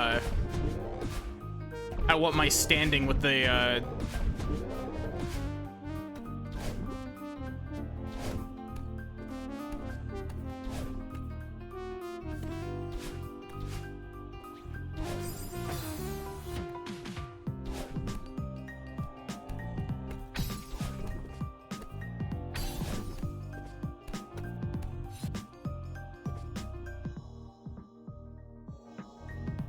See, why did that happen?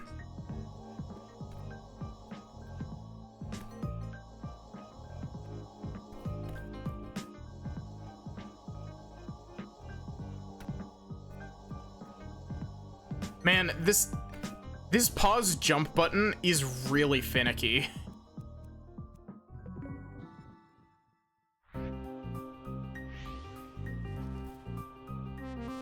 So, what was my PB?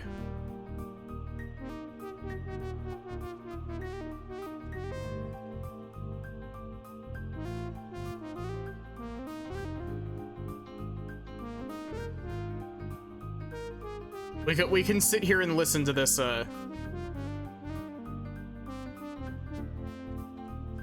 we can sit here and listen to Mirror B.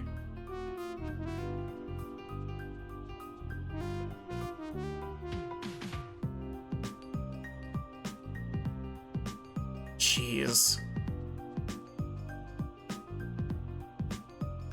High-level Celeste speedruns are insane. What do you mean people have beaten Celeste in 24:58?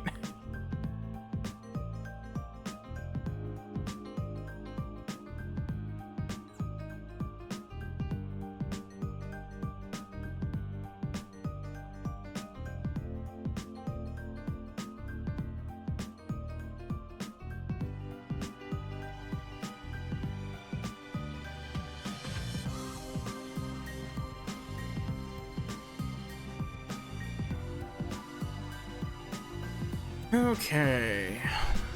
Jump to page, I don't know, 30. Go from there.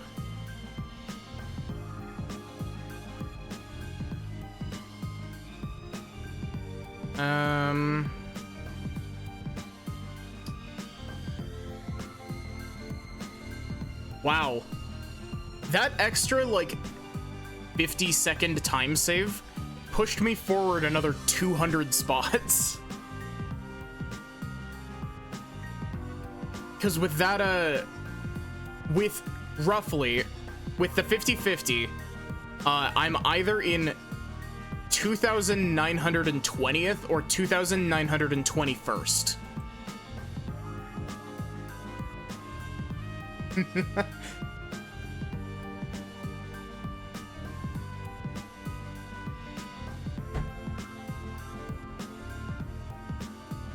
But yeah, so that's gonna be where I end for tonight. I'm unsure as to what I'm gonna do tomorrow. I might do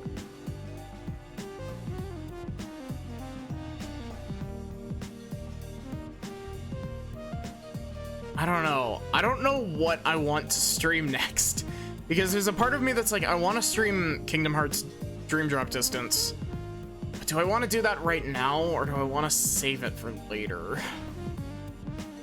And if I save it for later, what do I do?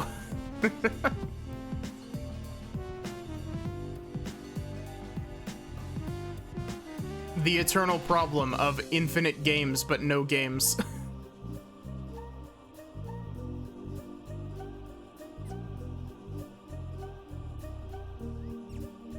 Wow. I just realized this, I know that it wasn't my PB when I started today, but, my submitted run on speedruns.com is a 52:46, so I cut almost 2 minutes out of that. That's crazy.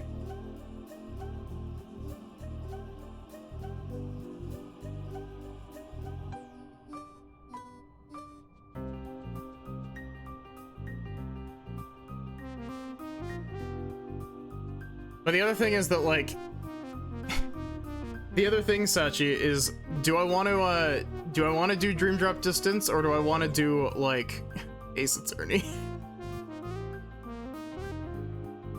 Oh, Ratiga is streaming.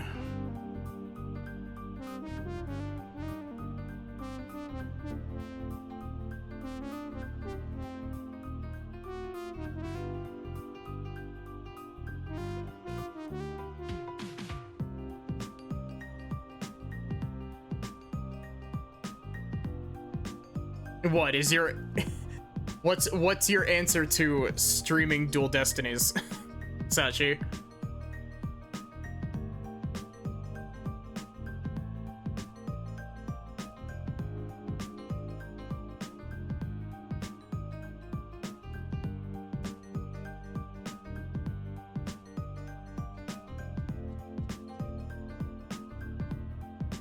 Oh, proto-violence.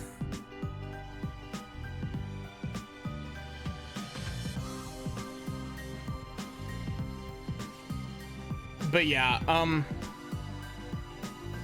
I should be back tomorrow with something. I don't know what. Maybe, knowing me, maybe I'll end up doing another set of Celeste speedruns tomorrow. Who knows at this point? But, I hope to see you here tomorrow for whatever. I'll say in the Discord whenever I figure it out. It'll probably be 10 minutes before stream or as I'm going live. But, otherwise, have a good one and take care.